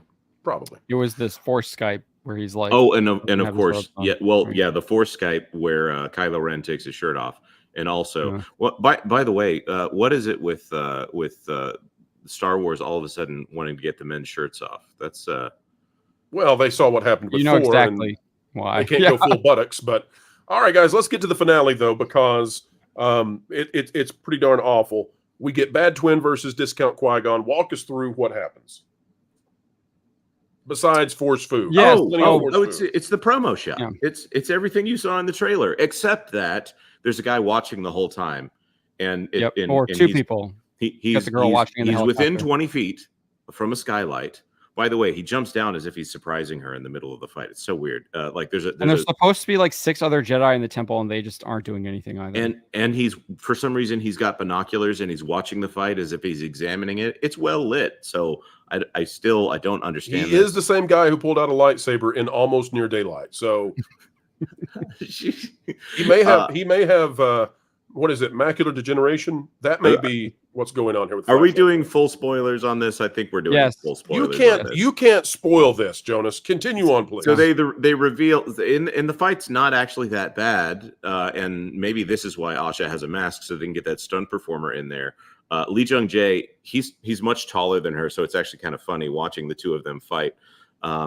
Some of his moves are pretty cool. The moving the leg out of the way stuff, classic. Yeah, after the first 5 times, though, I said, okay, we've seen that move now. Let's move on with the dance. Right. It would have been better if they just did a fight scene, honestly. And he says, oh, yeah, the master is trying to determine who trained her or something ridiculous like that. And she's like, oh, you killed my sister. Your sister is alive. Okay. This is the first we're finding out that this person does not know that her sister is alive. No foreshadowing of that at all. Yeah, none whatsoever. And then she says he's a liar. She throws one of those daggers. Butter knife with pulls it with the force, and he's like, "No, he's telling the truth. She lives." I thought I heard him say, "Jonas, you are mistaken. I do not have boobs. You cannot kill me with butter knife."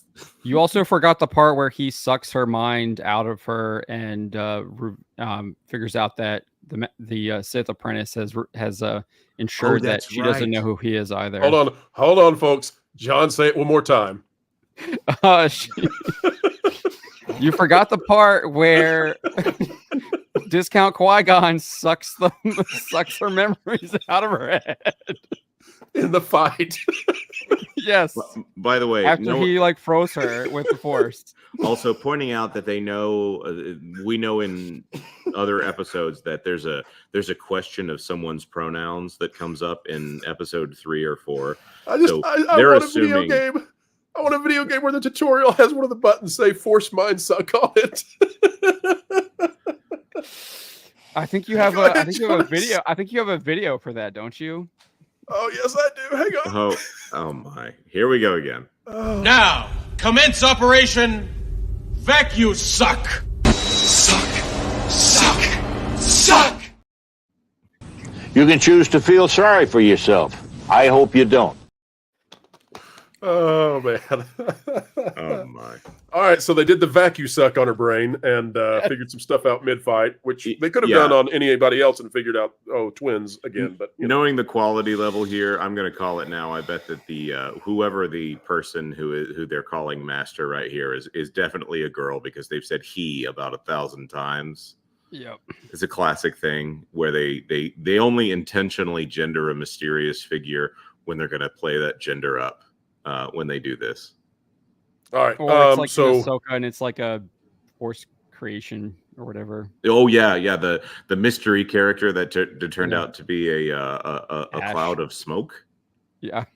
Yeah. Okay. So Evil Twin though gets away by jumping. She hops into a Flintstone mobile and leaves at the speed of a Rainbow Vespa. And Good Twin fires an EMP blaster twice, but misses. Despite the fact she's going 2 miles per hour. John says that she didn't want to hit the Evil Twin. I think the first time, yeah. Yeah, I think it's obviously a stun weapon, right? I think she's got Stormtrooper blood in her. Yeah.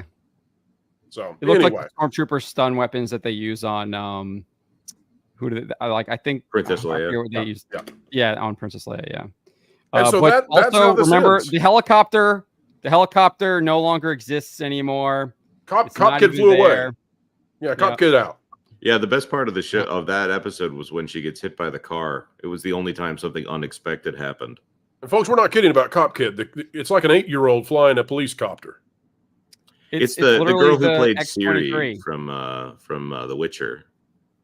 No, it's X-23. It's from, that's Daphne. You're right. Sorry, Daphne Keane from and all the heavy makeup and the weird horns. Like, you have to think that she showed up and looked at herself in the mirror and was like, "What?" She was just in something. Yeah, I got confused. She was in Kingdom of the Planet of the Apes. Yes, that's it. Yeah. Yeah. But you also have to forget. So the Jedi are literally like the Jedi who are just live in the temple, did not actually engage in any of this at all. They are now back. They're like keeping an eye on the bartender.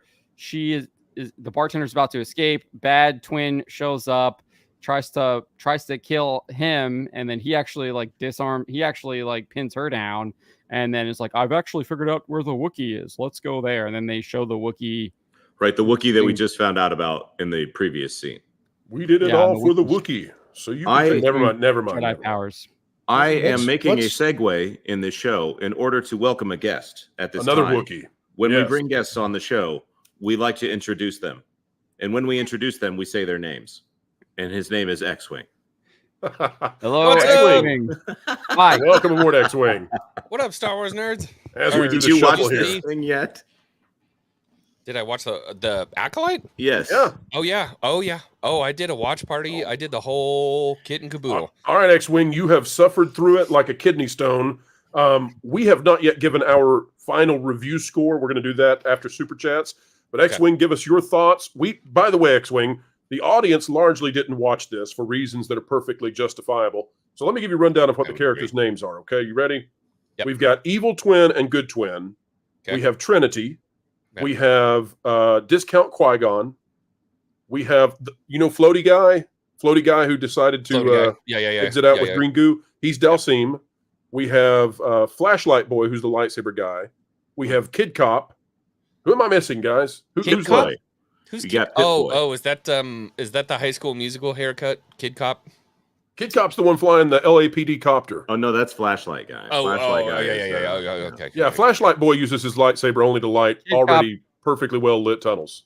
Right. Kid Cop is like Discount Qui-Gon's like new Flashlight Boy also uses binoculars from 15 feet away. I don't know if you guys noticed that during the fight scene. He has binoculars. Yes. Yeah. Nostril hairs in a fight are really important. He was trying to check them out. Also, he also abandons his Padawan on Coruscant. Like his Padawan shows up for like the first scene to arrest Good Twin, and then when the girl shows him up, when they're talking about, by the way, secure the perimeter, as if that means anything whatsoever. Right. They say that several times. We need to secure the perimeter. How does one secure the perimeter? Does that just mean watch who comes up? Don't normal people just say keep a lookout? Anyways, the girl shows him up, and I'm like, wait, did his Padawan just mouth off to him? And then I remembered that was a completely different character. X-Wing, I just want to start off with one question to you, and then we'll let you just take off to the races. Did you think that Trinity would die from a butter knife to the boob? Like, was that how you thought she'd go out? So I took notice when watching the trailers of what lightsabers were where they were, certain things like that. We knew from a very, very early standpoint that Trinity was not going to be around for long. Usually in a situation like that, I would say it was a budgetary issue that she wouldn't be able to stick around. Can I spoil something for you? Sure. Would you mind, or is that going to bother you if I spoil something? No, not at all. Trinity will return. All right, go ahead, X-Wing. Really? Flashback. Come on. There's it's so obvious that they have to go to a flashback to figure out like why she's killing all the Jedi. I thought it would be pretty interesting if they had her in the press junket for like 75% of the time, and she dies in the first 5 minutes. 7 minutes. See her again. Yeah. But what I would say is, okay, here's the deal with Acolyte. All right. They spent $190 million on this show. That's what roughly they say. $190 million. Okay, it's more, but that's what we'll go with it. That is tit for tat with Dune 2, possibly the most successful sci-fi movie that's occurred in the past, 10, 15 years that people are very happy about. This is a TV show. And so I think with that amount of money, they were able to do a couple things. One, I'm going to piss you guys off before I make you happy. One, they were able to create settings that work for Star Wars, and they were able to create music that works for Star Wars. They created that taco, and then they filled it with human excrement. That's the problem with the Acolyte. Well, glowing green poison apple goo. it's stunning that they listened in some aspects and then just completely, absolutely left everything else out to the dust. So they made music finally after how many years has it been since Disney actually took over Star Wars? It's been 2012. It's been 11 years. It's been 11 years. Okay, so finally, years. My goodness. They understand that symphonic music is important to Star Wars. I don't know why that was such a hard signal to catch, because John Williams was probably about 60% of the reason why Star Wars was as successful as it was. But finally, they start using symphonic music. Great. Nice job.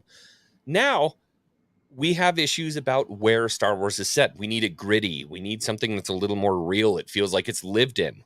The other 40% of Star Wars, right? Call it 35 because there's actors in it.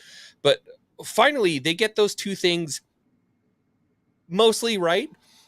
And then they populate it with the worst characters they can find in the universe. It's insane to me. The clunky dialogue, dude, the dialogue. I am going to respond to what you are saying. I had to choke that dialogue. I had to choke the dialogue down like it was a unfinished blending spinach smoothie. It hurt so bad drinking that dialogue. X-Wing, I am interrupting you now. I am going to respond to what you are saying. Okay. I found the dialogue to be lackluster. I did this because I listened with my ears and I wanted them to say things more than the things that they were actually saying. There should have been emotion behind the words that they were saying. Instead, they said everything out loud. You're just every single thing in their heads they said out loud. That is I no feel way like to write I'm dialogue. hearing the dialogue all over again. There had to be. Stop it, Jonas. Stop it. I'm reliving the nightmare. When someone says something, they're supposed to be saying two things at the same time. Actually, Force Awakens was pretty good at this. There were shots in Force Awakens where they communicated 5 things at the same time. Really, really good shots in that movie with no dialogue. And this right here, I mean, you could even watch something and they're just repeating the things that you already know. There's so much of this that is useless. It didn't need to even be the 2 hours that it was to watch this. Actually, I think it was an hour and a half, but it felt like 2. Yeah, I think it was only an hour. So the reason why none of this works is because a couple things. Now, I don't want to get you in trouble, Pro, at all here, but the problem is you're having a woman write stoicism for knights. That's a problem in and of itself because you're having a woman write a stoic character. Now, a lot of people are going to, get mad at me or whatever the case may be. But not only is it a woman writing a character, it's a woman who's never been married to a man or had relationships with a man. She has zero concept of stoicism in practice. How dare you question her relationship with Harvey? How dare you, sir? They were very close. You're going to get me in trouble. They planned so much together. Hey, I just want to say an acolyte destroys people without a weapon. The acolyte knows how to kill dreams of many women. Yikes. It's just yikes. It's painfully apparent that it doesn't matter how much money you throw at Harvey Weinstein's assistant, she still can't write dialogue. She can't write dialogue for a man. She can't write dialogue. ChatGPT exists. Why couldn't they use that? Just polish this thing. It's rough. That's where we are. I'm suggesting AI to smooth it out. Anyway, let's hit some super chats, guys. X-Wing, any final thoughts on it before we hit super chats? And then we're going to give review scores for this thing. The only thing that I would say is that Acolyte so far, and we know that stuff is going to get wild next week. Trust me. You guys think this is fun. Wait until next week. Acolyte is wrapped in a lettuce wrap of Star Wars. It came very close to basically giving us what we wanted in terms of music and environment of Star Wars. But like I said, it's filled with excrement. It's the meat of it all is the problem. Next week, the Acolyte is going to pull the thread on a very female product. That's what we're going to get next week. Oh my Good Lord, dude. Sponsored by Tampex. Charger the Comic number 2. Oh, are you doing this? No, go for it. Go for it, Jonas. Charger the Comic number 2 member for 13. How long till the shield troopers give up and flee? Well, there's fleas in the product, so maybe that'll hasten. A lot of them weren't even happy this week. We've seen a lot of shills be like, kind of boring. Yeah. Slade Wilson, the G-rated man for 5. My favorite part is when Magneto used the Force to destroy the Borg mothership. Can't wait to see the merchandise sales numbers. Oh my gosh. The only thing that did happen. That did happen. There was literally the guy who used his I don't know, electronic telepathy to shut down the robots to turn off the ship. Well, the only merchandising thing here. Cool. I thought having the droids be the chairs, that's a really practical idea. Somebody thought of that at the Lucasfilm offices, and they finally got their idea on screen. Good for them. And they're going to try to sell what is it? The iPad droid thing, the iPad with legs. Oh yeah, Pip. Yeah, Pip, the sonic screwdriver droid. Yeah, there you go. All I know is that just throws a major plot hole in Obi-Wan Kenobi. When he has to go to that planet where he's like, that's just where the ship's taking me. That's the route it goes. Yeah. Could have sliced those droids and turned them off and gone somewhere else. Charles Xavier had flown in and talked to him about using his powers in appropriate ways. It's only appropriate that X-Wing read this one down at the bottom. This show was the embodiment of meh. And remember, X-Wing, these are the good episodes. This is as good as it's going to get. To Neil89, aka Dislike Spuns for 5. So you mean to tell me that the Acolyte is, excrement? Aren't we all of us so very, very surprised? You know, Shocked. I had some hope because do the Back to the Future video. Did you get it yet? Running into the manure truck. Oh no, I don't have that one yet. You gotta get that one. That one's so perfect for so many things. We're going to run Biff into that so many times in this show's history. Don't worry. It's so great, isn't it? William Thompson gifted 20 WDW Pro memberships. Thank you so much, William Thompson. Thank you so much. Let's have a little fun, folks, on from William Thompson. Let's have a little fun based on what he's done. Here we go. We're going to do it. We're going to do it. I'm Mary Poppins, y'all. And the Disney stock just keeps going down and down and down. And then Bob Iger is all like, no, what's going on with my stock? No, there we go. Of all the clips to play from that special, this is, there's one line that I'm shocked that we haven't said it yet. Saving them for next week, Jonas. Got to save them for next week. Fair enough. Listen, I thought the reference to Sonic Adventure was perfect. It may have been self-serving, but I loved it. To Neil89 for 2. The drinker is going to have his work cut out for him. Yes, he will. He's just going to look at it and be like, go away, New. I don't have time for this. Go away now. I love it. Has he done anything like that where he literally just does like, it should just be like a 30-second clip of him just staring and blinking camera and then just saying like, go away now. The closest he's come is he thoroughly complimented the Peter Pan and Wendy trailer, and he was the only one that didn't get a copyright strike on him. Slade Wilson for 2. The Acolyte equals gay tuna casserole. It stinks. Yeah, I'd throw this one back.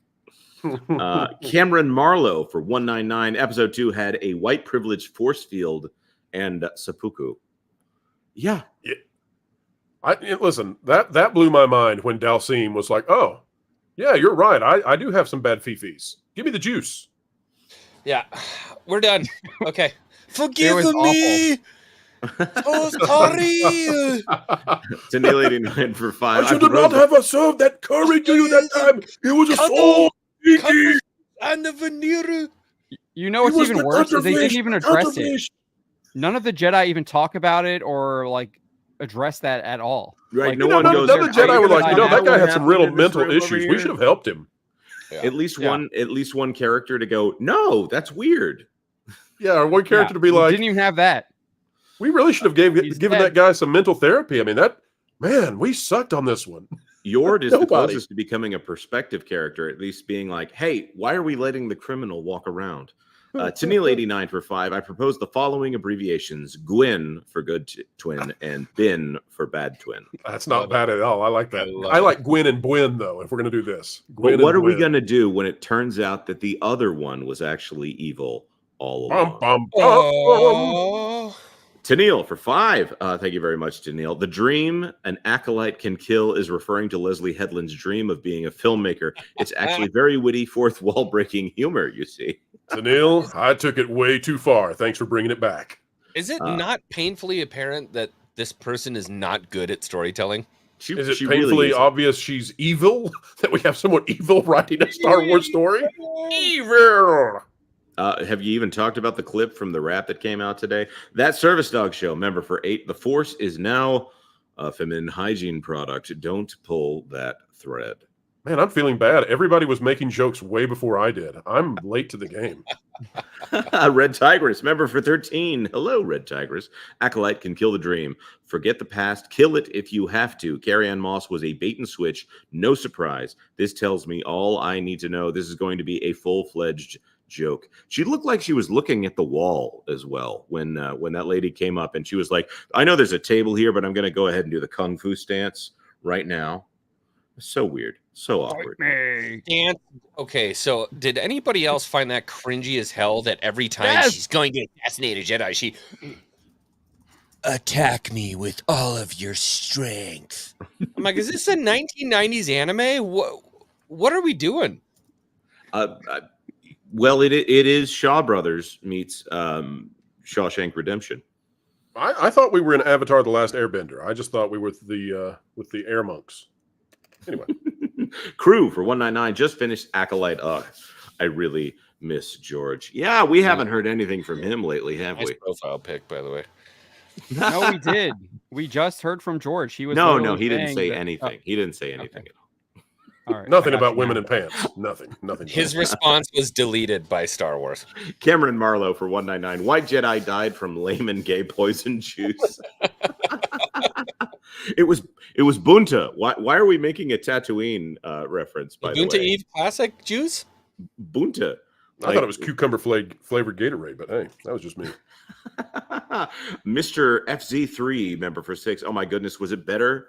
Was it better? Went in the original trilogy. Jedi and the Force was hinted at.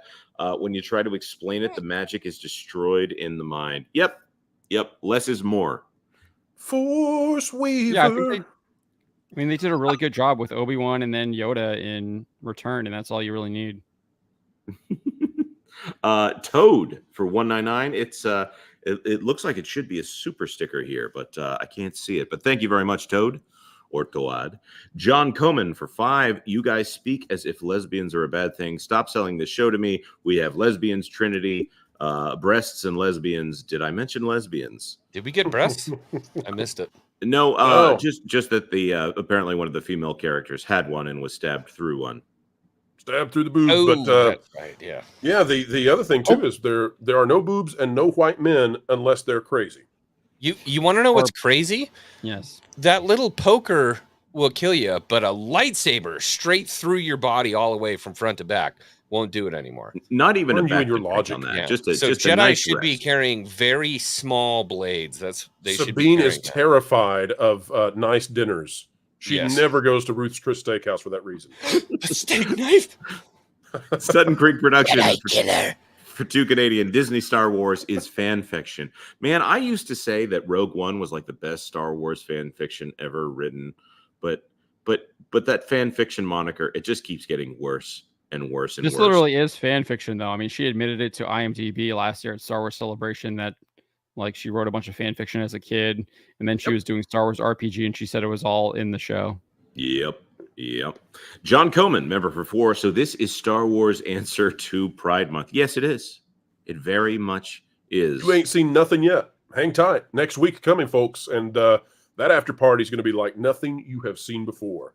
Lauren's face is going to need some massaging after the show from all of the facial tension he's going to have. It's going to be something. Do you guys remember when Ahsoka came out and there were literal like doctors coming out that were saying if it was 2 inches up and 2 inches to the left, and they were showing human organs and trying to show why she didn't die when she got stabbed through the chest? Well, that's I my want plan, those- X-Wing. It was I want hilarious. those doctors to come back, and I want them to measure how long that knife was according to how, everything in the universe. And if it went through her boob, are Carrie-Ann's boobs big enough that it would have stopped her from being killed? That's Well, what you would I just wanted. think, X-Wing, that Jedi would be like, you know what? We might, if we're so vulnerable to tiny, tiny knives, Yeah. we should really wear something that blocks tiny, tiny knives. This is Like- a problem for us. Yeah, like a chest plate would have solved But X-Wing, pretty much all X-Wing, of I it. plan next week to do just what you're talking about. You mentioned doctors after Ahsoka were doing diagrams of where the lightsaber could enter and all that. Yep. We're going to do that with a dumpster. We're going to do a full diagram of a dumpster and where Star Wars might be able to sit inside the fire and survive. So it's coming, folks. We'll have it the All chart right. for you so you can see. They're figuring it out somehow. That one was. Why I didn't believe Master that and was Gara a. have a force field around her, like, or I'm sorry, why didn't Trinity have a force field around her, like Balsim? She didn't take the vow. Right? She didn't take the vow. Tony WDW for $20 watched the first episode and was bored. Me too. Left halfway through second episode. Done watching Star Wars. As just canceled Disney Plus. KK hit the trifecta, killed Willow, Indiana Jones, and Star Wars. Wall Street, are you listening? She's not done yet. There's Monkey Island left, and what is it? The Night of the Living Tentacle or whatever it is. Yeah, she'll she's our little sea biscuit, just hitting the Triple Crown. I don't think she's. They have American Graffiti. They don't have American Graffiti. No, they don't. Okay. I think American Graffiti. Do they even own THX right now? There is still one obscure property out there. I don't remember what it is now that she. Red Tails. Oh, Red Tails. That's right. Jeez. Mike S. Hangout for $20. And as a huge Star Wars fan, I am disappointed to see the direction that it has gone. I agree with you, Pro. If anyone in your chat is looking for good entertainment, switch to anime. Love your content, sir. Welcome to the Rebellion. Godzilla -1 is on Netflix right now, folks. Watch it. It is. If you have not seen Godzilla -1, I'm telling you, it is one of the. Watch. It is one of the greatest movies of the last 2 to 3 years. It is a 10 out of 10, and I don't give 10s. Go watch it. The Potato Guy for $5. What's your opinion on how Dawn of the Jedi defines balance? The High Republic book, Dawn of the Jedi. Ocean. Well, we're required to play this, and looking at your avatar, that Potato Guy, we just have to. It's man. The crab people shall finally reign supreme. Crab people. I think we're about to lose Lauren on that very happy note. Right, Lauren, there. before you go, I want Lauren to answer this question though. Yes. I don't want to answer it because we're going to get in a fight. I don't know. Well, we've already talked about it. I know what your question is. I know what your answer is, but all right, then I want to know your answer to the question. Oh, I already answered it, didn't I? Oh, that was Dawn of the Jedi. It was the cosmic versus the living force, and the cosmic force is going to go out and buy a new car when the living force said we needed to put a new deck on there so we can have people over. And Dawn of the Jedi. I'm sorry, I misread the question. Is that a book? Is that an EU book? No, comic series. I haven't read it, so I can't. It was a comic series that took place 30,000 years before the movie. So we're talking 25,000. Very, very old Republic. Is that before or after Ulick killed Roma? Way before. All right, Lord, before you go, in 2 minutes or less, based on what we've said happens in these first 2 episodes, what do you think is going to happen in the Acolyte? Where's this going? Nowhere good. But I mean, we've already kind of talked about where I think the real female aspect of this is going to come from. If we're at all right in that, then it's the wrong direction and it's very bad. It's unrecoverable. If they don't do that, then I don't really know where it goes. I at the very least, I suspect they're also going to screw up anything having to do with Darth Plagueis and how that leads into the prequels. So I still don't think it's anywhere good. The question is, how much more damage can they do? Once it's down and out, I don't know what you can do. I know. You're laughing. They keep surprising me. It's like you keep thinking this is the absolute bottom. It can't get any worse, and they find a way. It's disgusting. Woke finds a way. Lauren, thanks for being here, man. We really appreciate the rap you. Article. That's right. Do the rap article now. Or the interview. Oh, no. That's right. Lauren, thank you for being here. The audience loves you. You made it, and you helped me out in the very beginning as the rest were finishing up the episodes. Thank you so much, Lauren. We really, really do appreciate you. You bet. I'm glad to be here. I'm glad you guys had a good time, I guess. We're having fun now. Always a pleasure, Lauren. Better you guys than me. Lauren, it's like the stories you tell after passing a kidney stone. You make it sound like so much fun, but really, you were in the fetal position crying the whole time. Yeah, it's funny after the fact. All right, guys. That's right. Have a great night. Talk to you all soon. Later, Lauren. All right, Jonas, let's keep those super chats going. And folks, don't worry, we will be bringing. We'll be bringing you the review scores in just a moment. All right, go ahead, Jonas. I have to jump the line here. Nita Sabled Salt with a review. I'm not going to read it. I think it says it all. I'm gonna put that as a 0 out of whatever metric we are going by. That is the happiest thing we have seen all night, folks. Nita, you continue to surprise us. You know what? That's worthy of a celebration. Let's get it going right now and say a huge thank you to Nita for such a wonderful review. A blindfolded half-court shot that is now the talk of campus and beyond.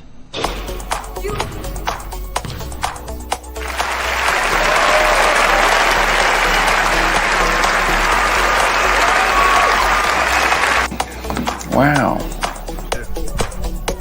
Are you kidding me? Did you see it? Yeah. Is that on tape? Yeah. You are kidding me. Wow. Wow. All right, folks, if you're having a good time, don't forget that the Pro Show is every Tuesday at noon Eastern. So if you're one of those out there who's never been with the channel before, stop by Tuesdays noon Eastern, and also that Park Place Live Thursdays at noon Eastern. All That's right. Thank you again, Nita. And Pro, I think, what do you want to talk about? I want to talk about puppies and kittens and rainbows. Oh, well, and instead, we're going to things. talk about the fact that Photon Empress also with a $100 super chat. Whoa! I may be in the minority here, but I didn't hate it. I didn't love it, but I didn't hate it. A lot of new sci-fi starts that way. I always have to give it a few episodes to connect with the characters. For $100, my ask to the hosts, name one thing you legit did love. Before we answer that, Photon, I want to tell you that you are not in the minority, I don't believe. Because I would agree. These are the 2 episodes that we know are by far the best of what we're going to have. Now, if we didn't know that, we might be sitting here saying, well, it's not as terrible as it could have been, and it's got places it could go. But because we already know what happens in this, for reasons we won't talk about, we don't have that same optimism. Like the Force mind-sucking, it's already been removed from us, all the joy that we could have. So that's why we're being so negative. But we're happy to answer this question. Let's start with John. Name one thing that you really did like. Start with Jonas. You go first then. Jonas, one thing you actually did like about the Acolyte. No, I'll go first. Okay, take it away, John. The original trilogy. I think that's cheating. You cheater. Cheating.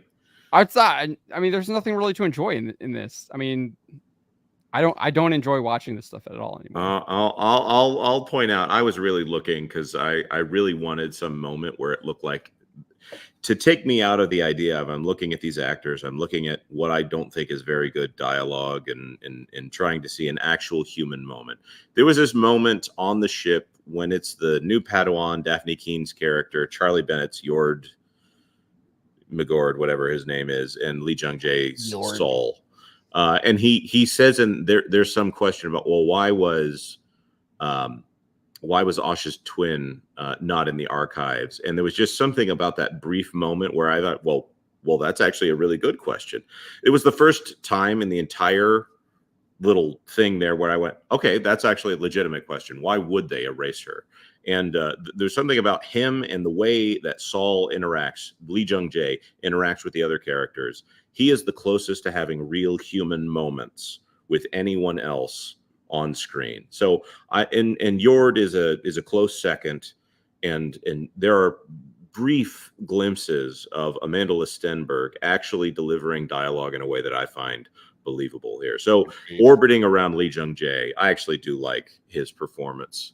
X-Wing, your go. Was he done? I don't feel like he was quite done yet. Oh, and the music wasn't bad. I think he's done now, X-Wing. It's your turn. You can go now. So I'd tend to agree with my old boy there. I agreed. Yeah, I mean that's pretty much where I'm at. Again, I gave you the analogy of the taco shell filled with excrement. I think a lot of people forget sometimes that these shows take a lot more people than just Leslie Headland to create, and I think a lot of people put some good work in the music and in the set design. The costume department was just acting on orders from on high. Unfortunately, the The freaking costumes are the worst. If I had to pick one thing I liked about it the most, it's probably going to be the music, which really does take a backseat in this series. But there were trills and certain flourishes and No, things the trills in are the from music. Star Trek. Yeah, there were a couple moments actually where it did feel like Star Trek. I heard especially one moment where the ship detaches from its hyperspace thing where it sounded exactly like Star Trek. So that was a miss. That's true. But, I mean, it also looked like the SFX quality of Star Trek for a few moments there. Yeah, there was a load of misses, but yeah, so music, I guess. you guys took the things that I was going to say, but I've got a few left that we can say that are positive. And so, Photon, thank you for this opportunity for us to name the things that are good. The lighting, specifically with high dynamic range with HDR, is phenomenal. And Discount Qui-Gon, what's his actual name, guys? Lee Jung-jae as Soul. Lee Jung-jae is a phenomenal actor. Flat out, he's great. He's making much from almost nothing, and he's doing a wonderful job. I would like to see him in many, many more properties that are English. Could you imagine me acting in a Korean film? Yeah. I mean, like the guys thought. doing a wait till you find out job. what we have in mind for you at that park place. Cyrano 2960 for $2. Is it Star Crash had more soul than this? Ouch. Professor R2, member for 2, can't wait for the wacky Parent Trap episode. Let's get woke. Yeah. We can have a real fun time. Oh man. I'm not going to go there with the Richard Sherman stuff right now. It's too fresh for me.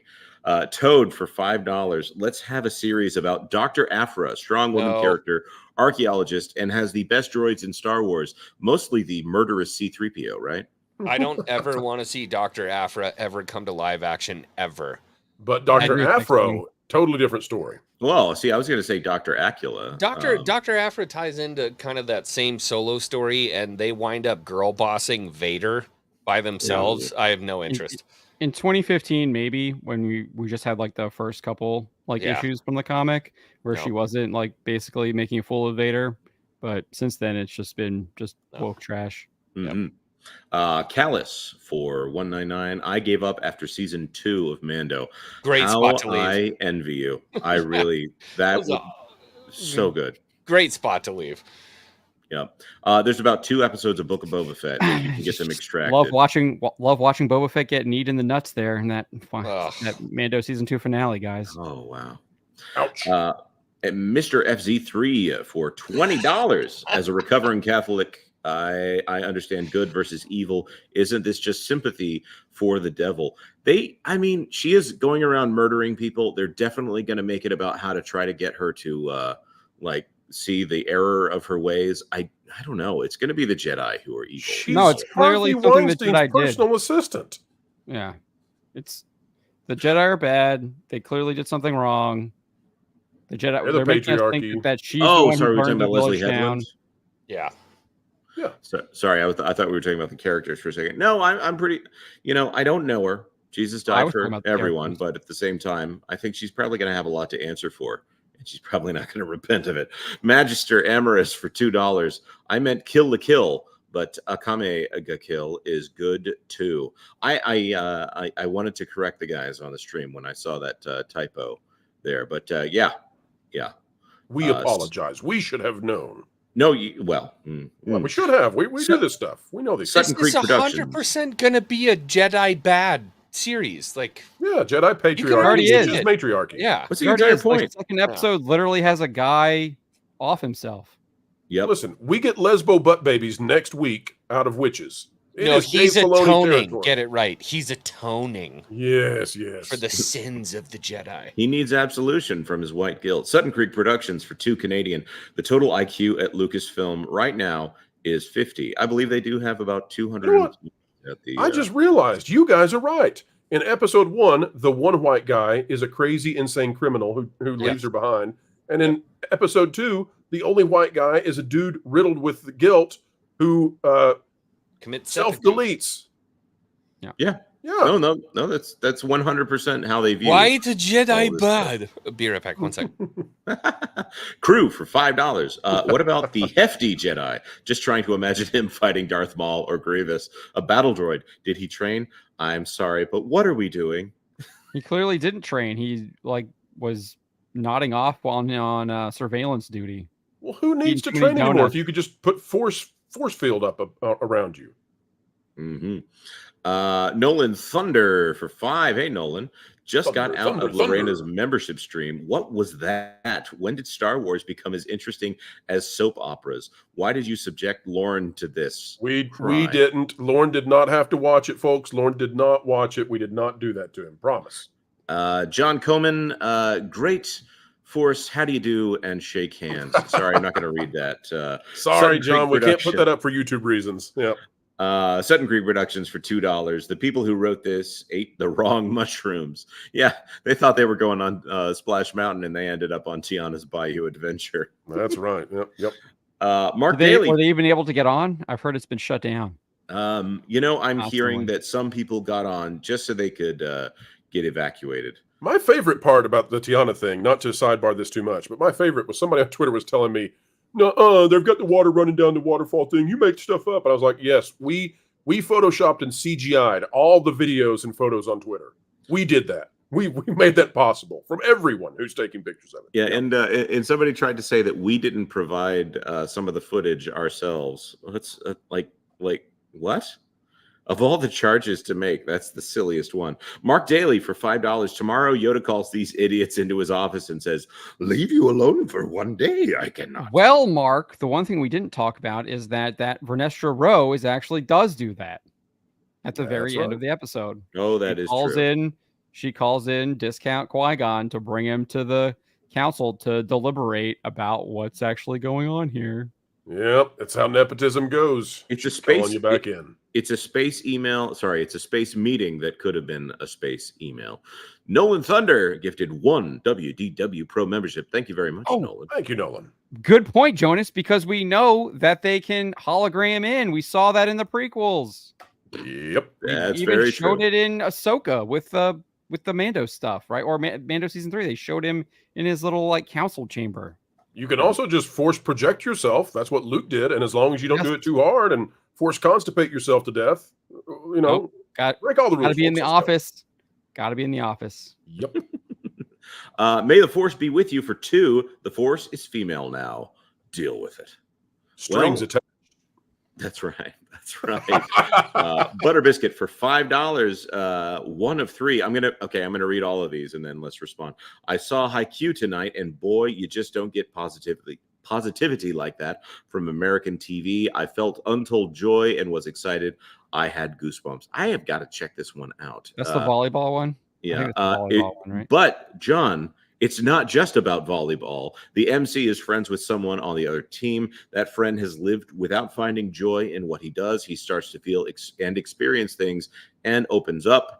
And boy, it just hits you in the feels how far he's come from previous seasons. It's called character growth, something Disney forgot long ago. Go watch Haikyuu and bask in male positivity for a $25 super chat there. Thank you very much, Butter Biscuit.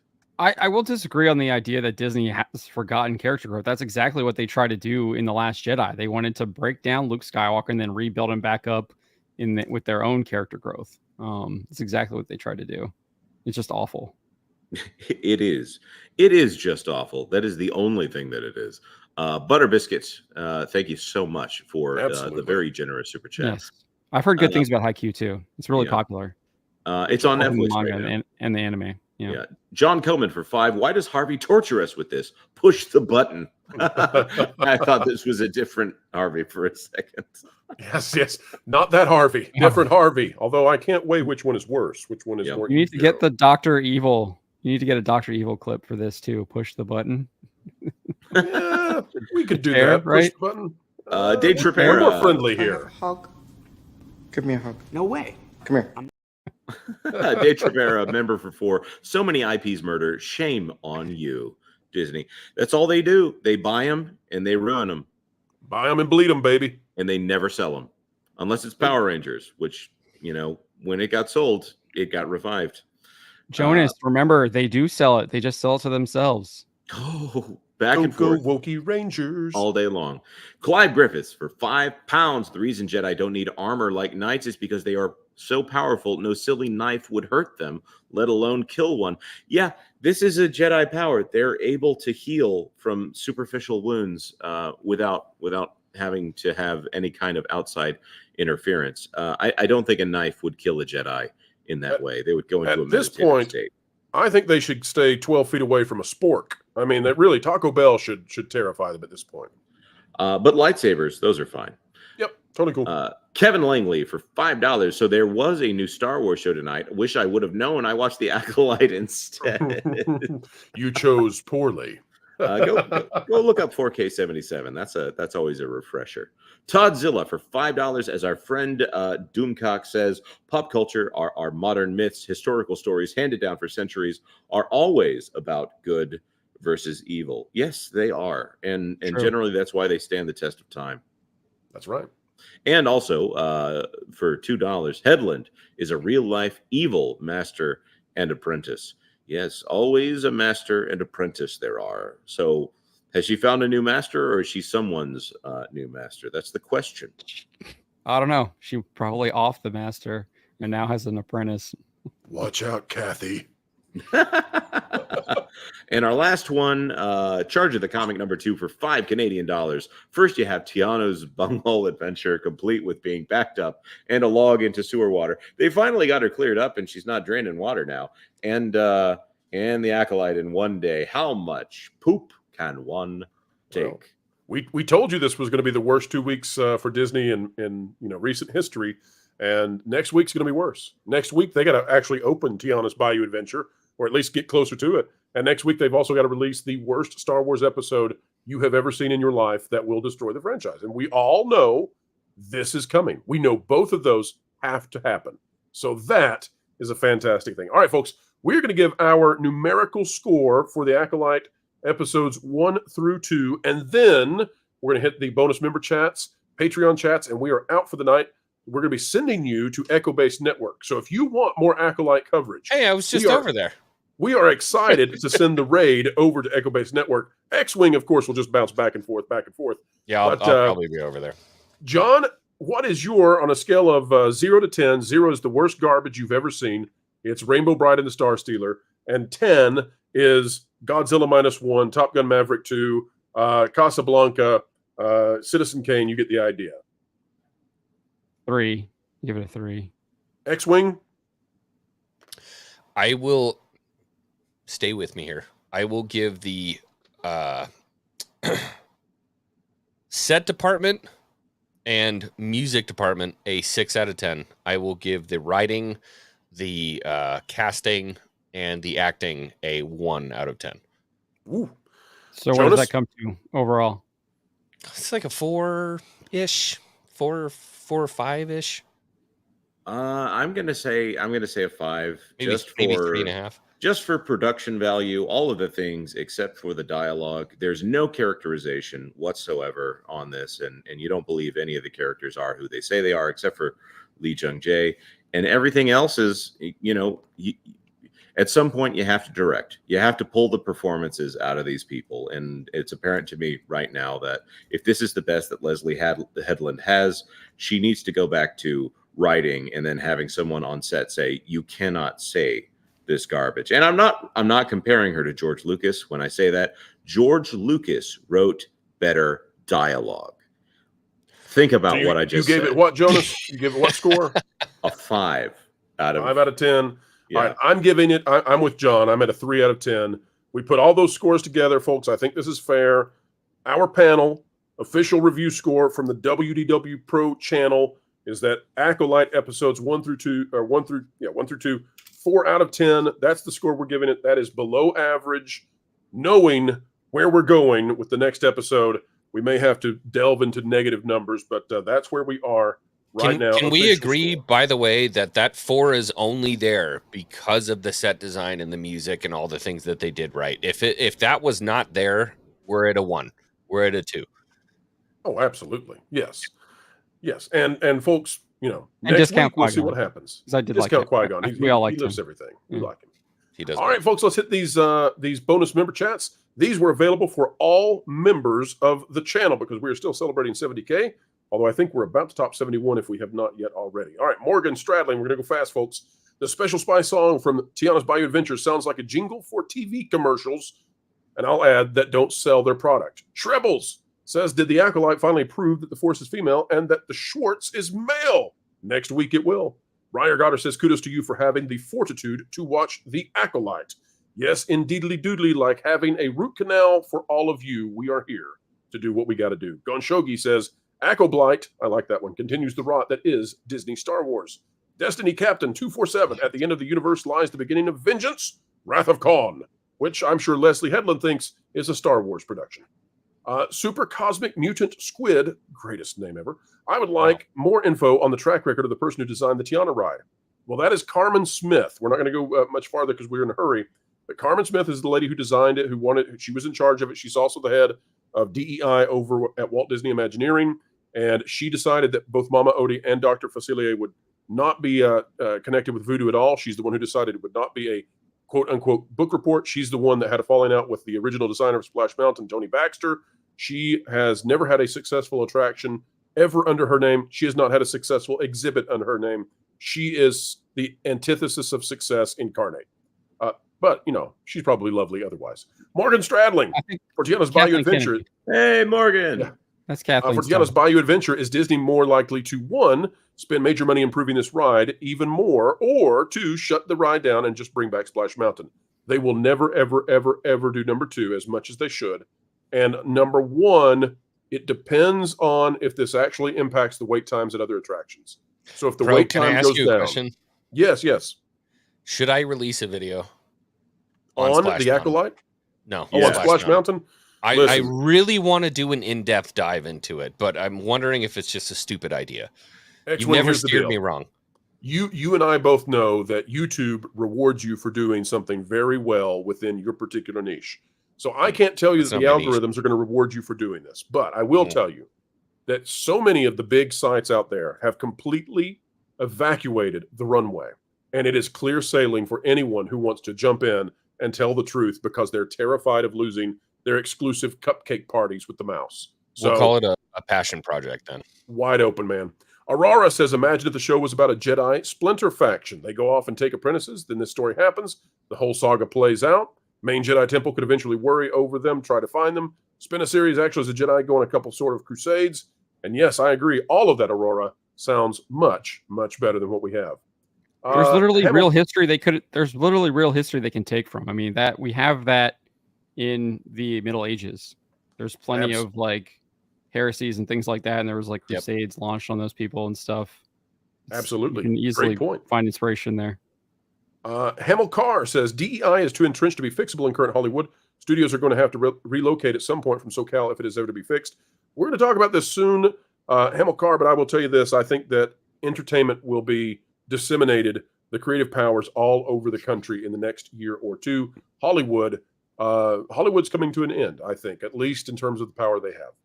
Butter Biscuit Pro, have I told you guys how much I love you all? No matter how bad the day, you make it better, and great days even better. And props to you, Pro, for your great sarcasm. Keep on going. Well, as long as you're here, Butter Biscuit, we will continue to light the oven of truth. Also, Butter Biscuit upgraded their membership to Profound. Fantastic. And folks, if you've enjoyed all of those member perks, consider upgrading to get more of them, even more coming tomorrow, including a new item to the Pro Store, as well as Genre Guys returns tomorrow for members of the channel. A new item? Is it Acolyte themed? Well, it's actually, folks, you can actually go check it out in the Pro Store. We weren't going to say anything, but it's actually over there. We just haven't announced it yet. It's a shirt or a coffee mug that says Splash was better. And they'll love that when you go through the turnstiles. They'll love it. It's almost as good as whistling Zippity Doo-Dah. I like it. I want a t-shirt of the Riva Saber that everybody wanted, but somehow never got funded. Absolutely. All right, continue right along, folks. We have Greg A says The Tragic Kingdom. You got that right. Corbin Dallas says, I believe Bob once called the Wokolite brilliant after seeing it himself. I'm sure he watched it a baker's dozen. Emily Kruger is dropping. I was going to say he watched it like 5 times, right? That's right. Emily's dropping Gina Carano's, but not in the same way Disney did, and it damaged them much more. John says, "Is this poison essentially space?" Can't say it, but it's the equivalent of the green apple that the evil queen gives to Snow White. May the fourth be with you. Don't mess with me. Yeah. And Enrique Vasquez says, "Taking care of my baby right, so I'll catch up the rerun." So, question for everyone: what is a great childhood memory? Mine is reenacting the scene from Batman Returns with the Bat Missile.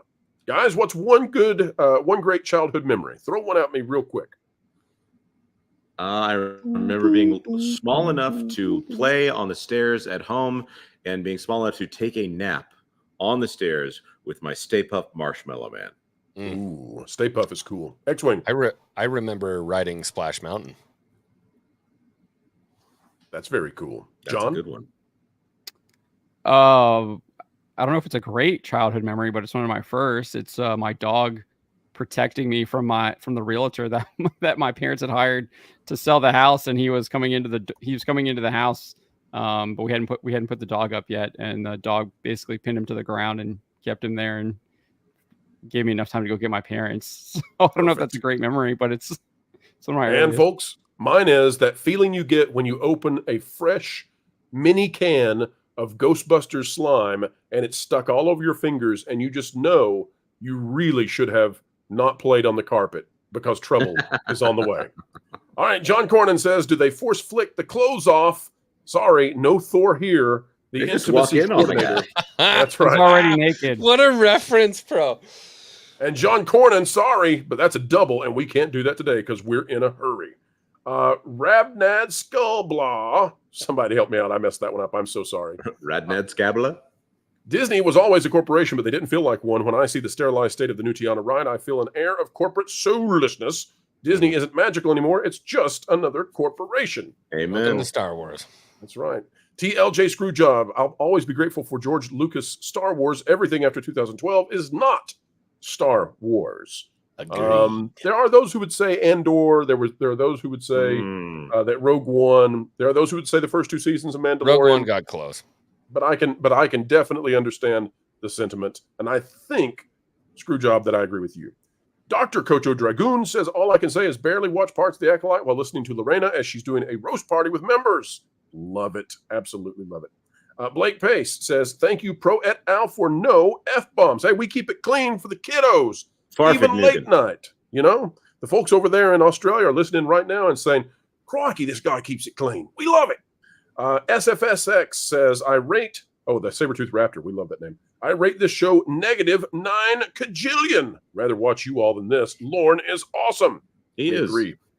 Ryan Matheson says, "Couldn't Headland have just stolen the Nogri?" Is that Nogri race? For Nogri. Nogri. Yeah. I had it right the first time. You remember Rook? I should not have doubted myself. They were like alternative Wookiees, basically. Yeah, short gray people with high martial Emo Wooks. Got it. Skeptic Tank. "If we're the gigawatts, let's find a DeLorean and make the long-awaited Back to the Future sequel of sequels, Revenge of the Jedi, Mark Hamill as Marty McFly. Need I say more?" I kind of envision him as old Biff now. You forgot. Chuck says, "Is it just me, or are Cedar Fair parks getting worse every year? Food keeps getting smaller and higher prices, longer lines, rides closed, limited hours for water parks." No, it is not you. Although I will say, I did a review for members on the channel of the Cincinnati Zoo recently, and I thought it held up better than Animal Kingdom, and at about a third the cost. So there are regional options out there, folks, if you want to find them. John Cornyn, you are still cheating, but I know you're in a huge rush right now. Really quick, please. I'm going to go ahead over to Echo Base Network. I'm going to set the bed for everybody. Before you say that, over there. Set it, don't wet it. That's what we say here. X-Wing, yes. Do a video on Splash Mountain. Okay, I will. Microphone below. I don't know what said it. I actually, one of the only people in chats I've ever got to meet in real life. Todzilla is there. What's up, buddy? I'm gonna go set the bed and just get the room ready for everyone over at Echo Base. You know. Wait a minute. Hold on. The coals in the bottom of the sheets. Hold on a second. Wait a minute. X-Wing. He's looking for a clip right now. No, I'm not. Oh no. X-Wing. Could you play that out there to the audience one more time? Is that stream music? Oh yeah. X-Wing. Tell the folks about making that bed again. Yeah, baby. You know it. I'm going to get over there to Echo Base Network and get those hot, sweet coals ready for you. That way, when you get here, you're gonna feel nice and comfortable at Echo Base Network. Oh, we're talking about deep Wookiee fans in that bed, baby. We're talking about some Barry White, a little bit of warm oil, and some very bigoted Star Wars opinions. That's right. Get your blue milk ready. All right, X-Wing, thank you for being here, man. We're going to send them over to you in just a moment.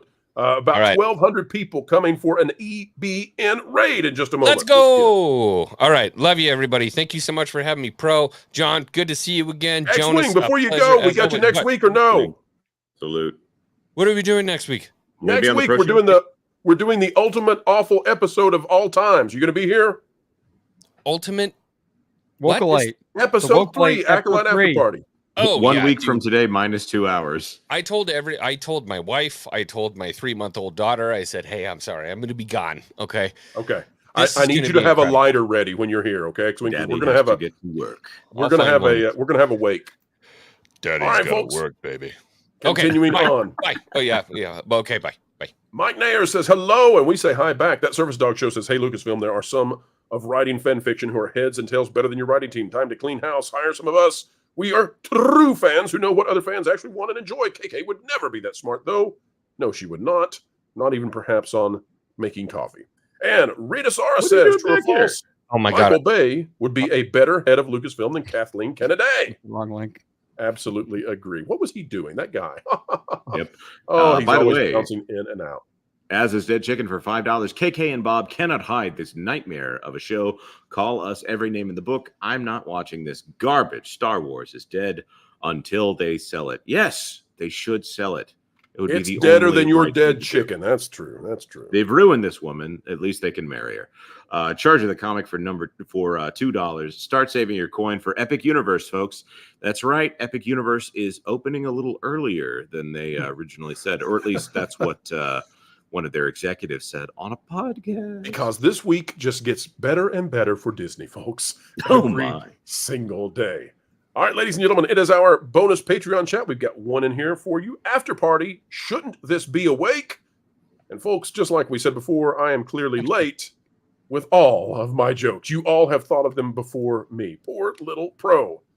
All right, folks, we have come to the end of this after party, but stay tuned because next week we're doing it again, and we have lots more content on the way. Do not miss the Trent Report with John Trent. Do not miss That Park Place with Jonas Campbell and Vash Sky. Subscribe to both as soon as you possibly can. The world is counting on you. All right, folks. Final thoughts from John and Jonas. John, anything left to say on this one? I think we kind of covered most of it. This is typical, like Disney plus Star Wars. Don't really expect anything better than this. And it looks like it's just going to get downhill from here if we believe Chris Score and Al Ning. All right, Jonas. I'm tired, Pro. All right, well, in that case, I'll read this one for you. I don't want to die. John says, thank you all for a great night, $2. And don't worry, John, we're bringing back the fun next week because they took our fun, and we're putting it back in the bun, baby. We'll see you there, and hopefully nobody dies from a tiny butter knife to the boob. Not one more time. We won't stand for it. Folks, we're sending you to Echo Base Network. Please tell them that Pro sent you. Please tell them Pro Raid. I cannot wait to make their day with all of you. Over 1,000, I hope, going over there. We will see you in the morning. The mainstream media just can't understand how it is we continue to do what we do. They don't realize that we are powered by you, and you are... 1.21 gigawatts! 1.21 gigawatts! Folks, we've still got decades and decades left in the can. It drives the mainstream mad. Would it make you feel any better if you knew that what we're asking Mass here to do is a holy thing?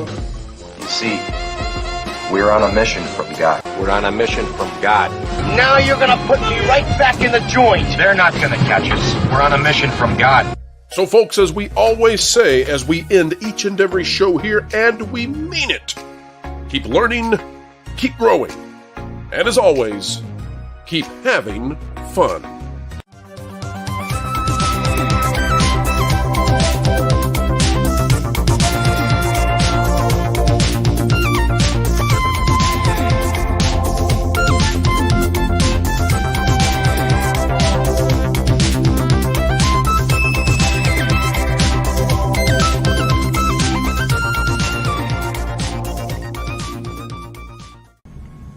Every time they hit him,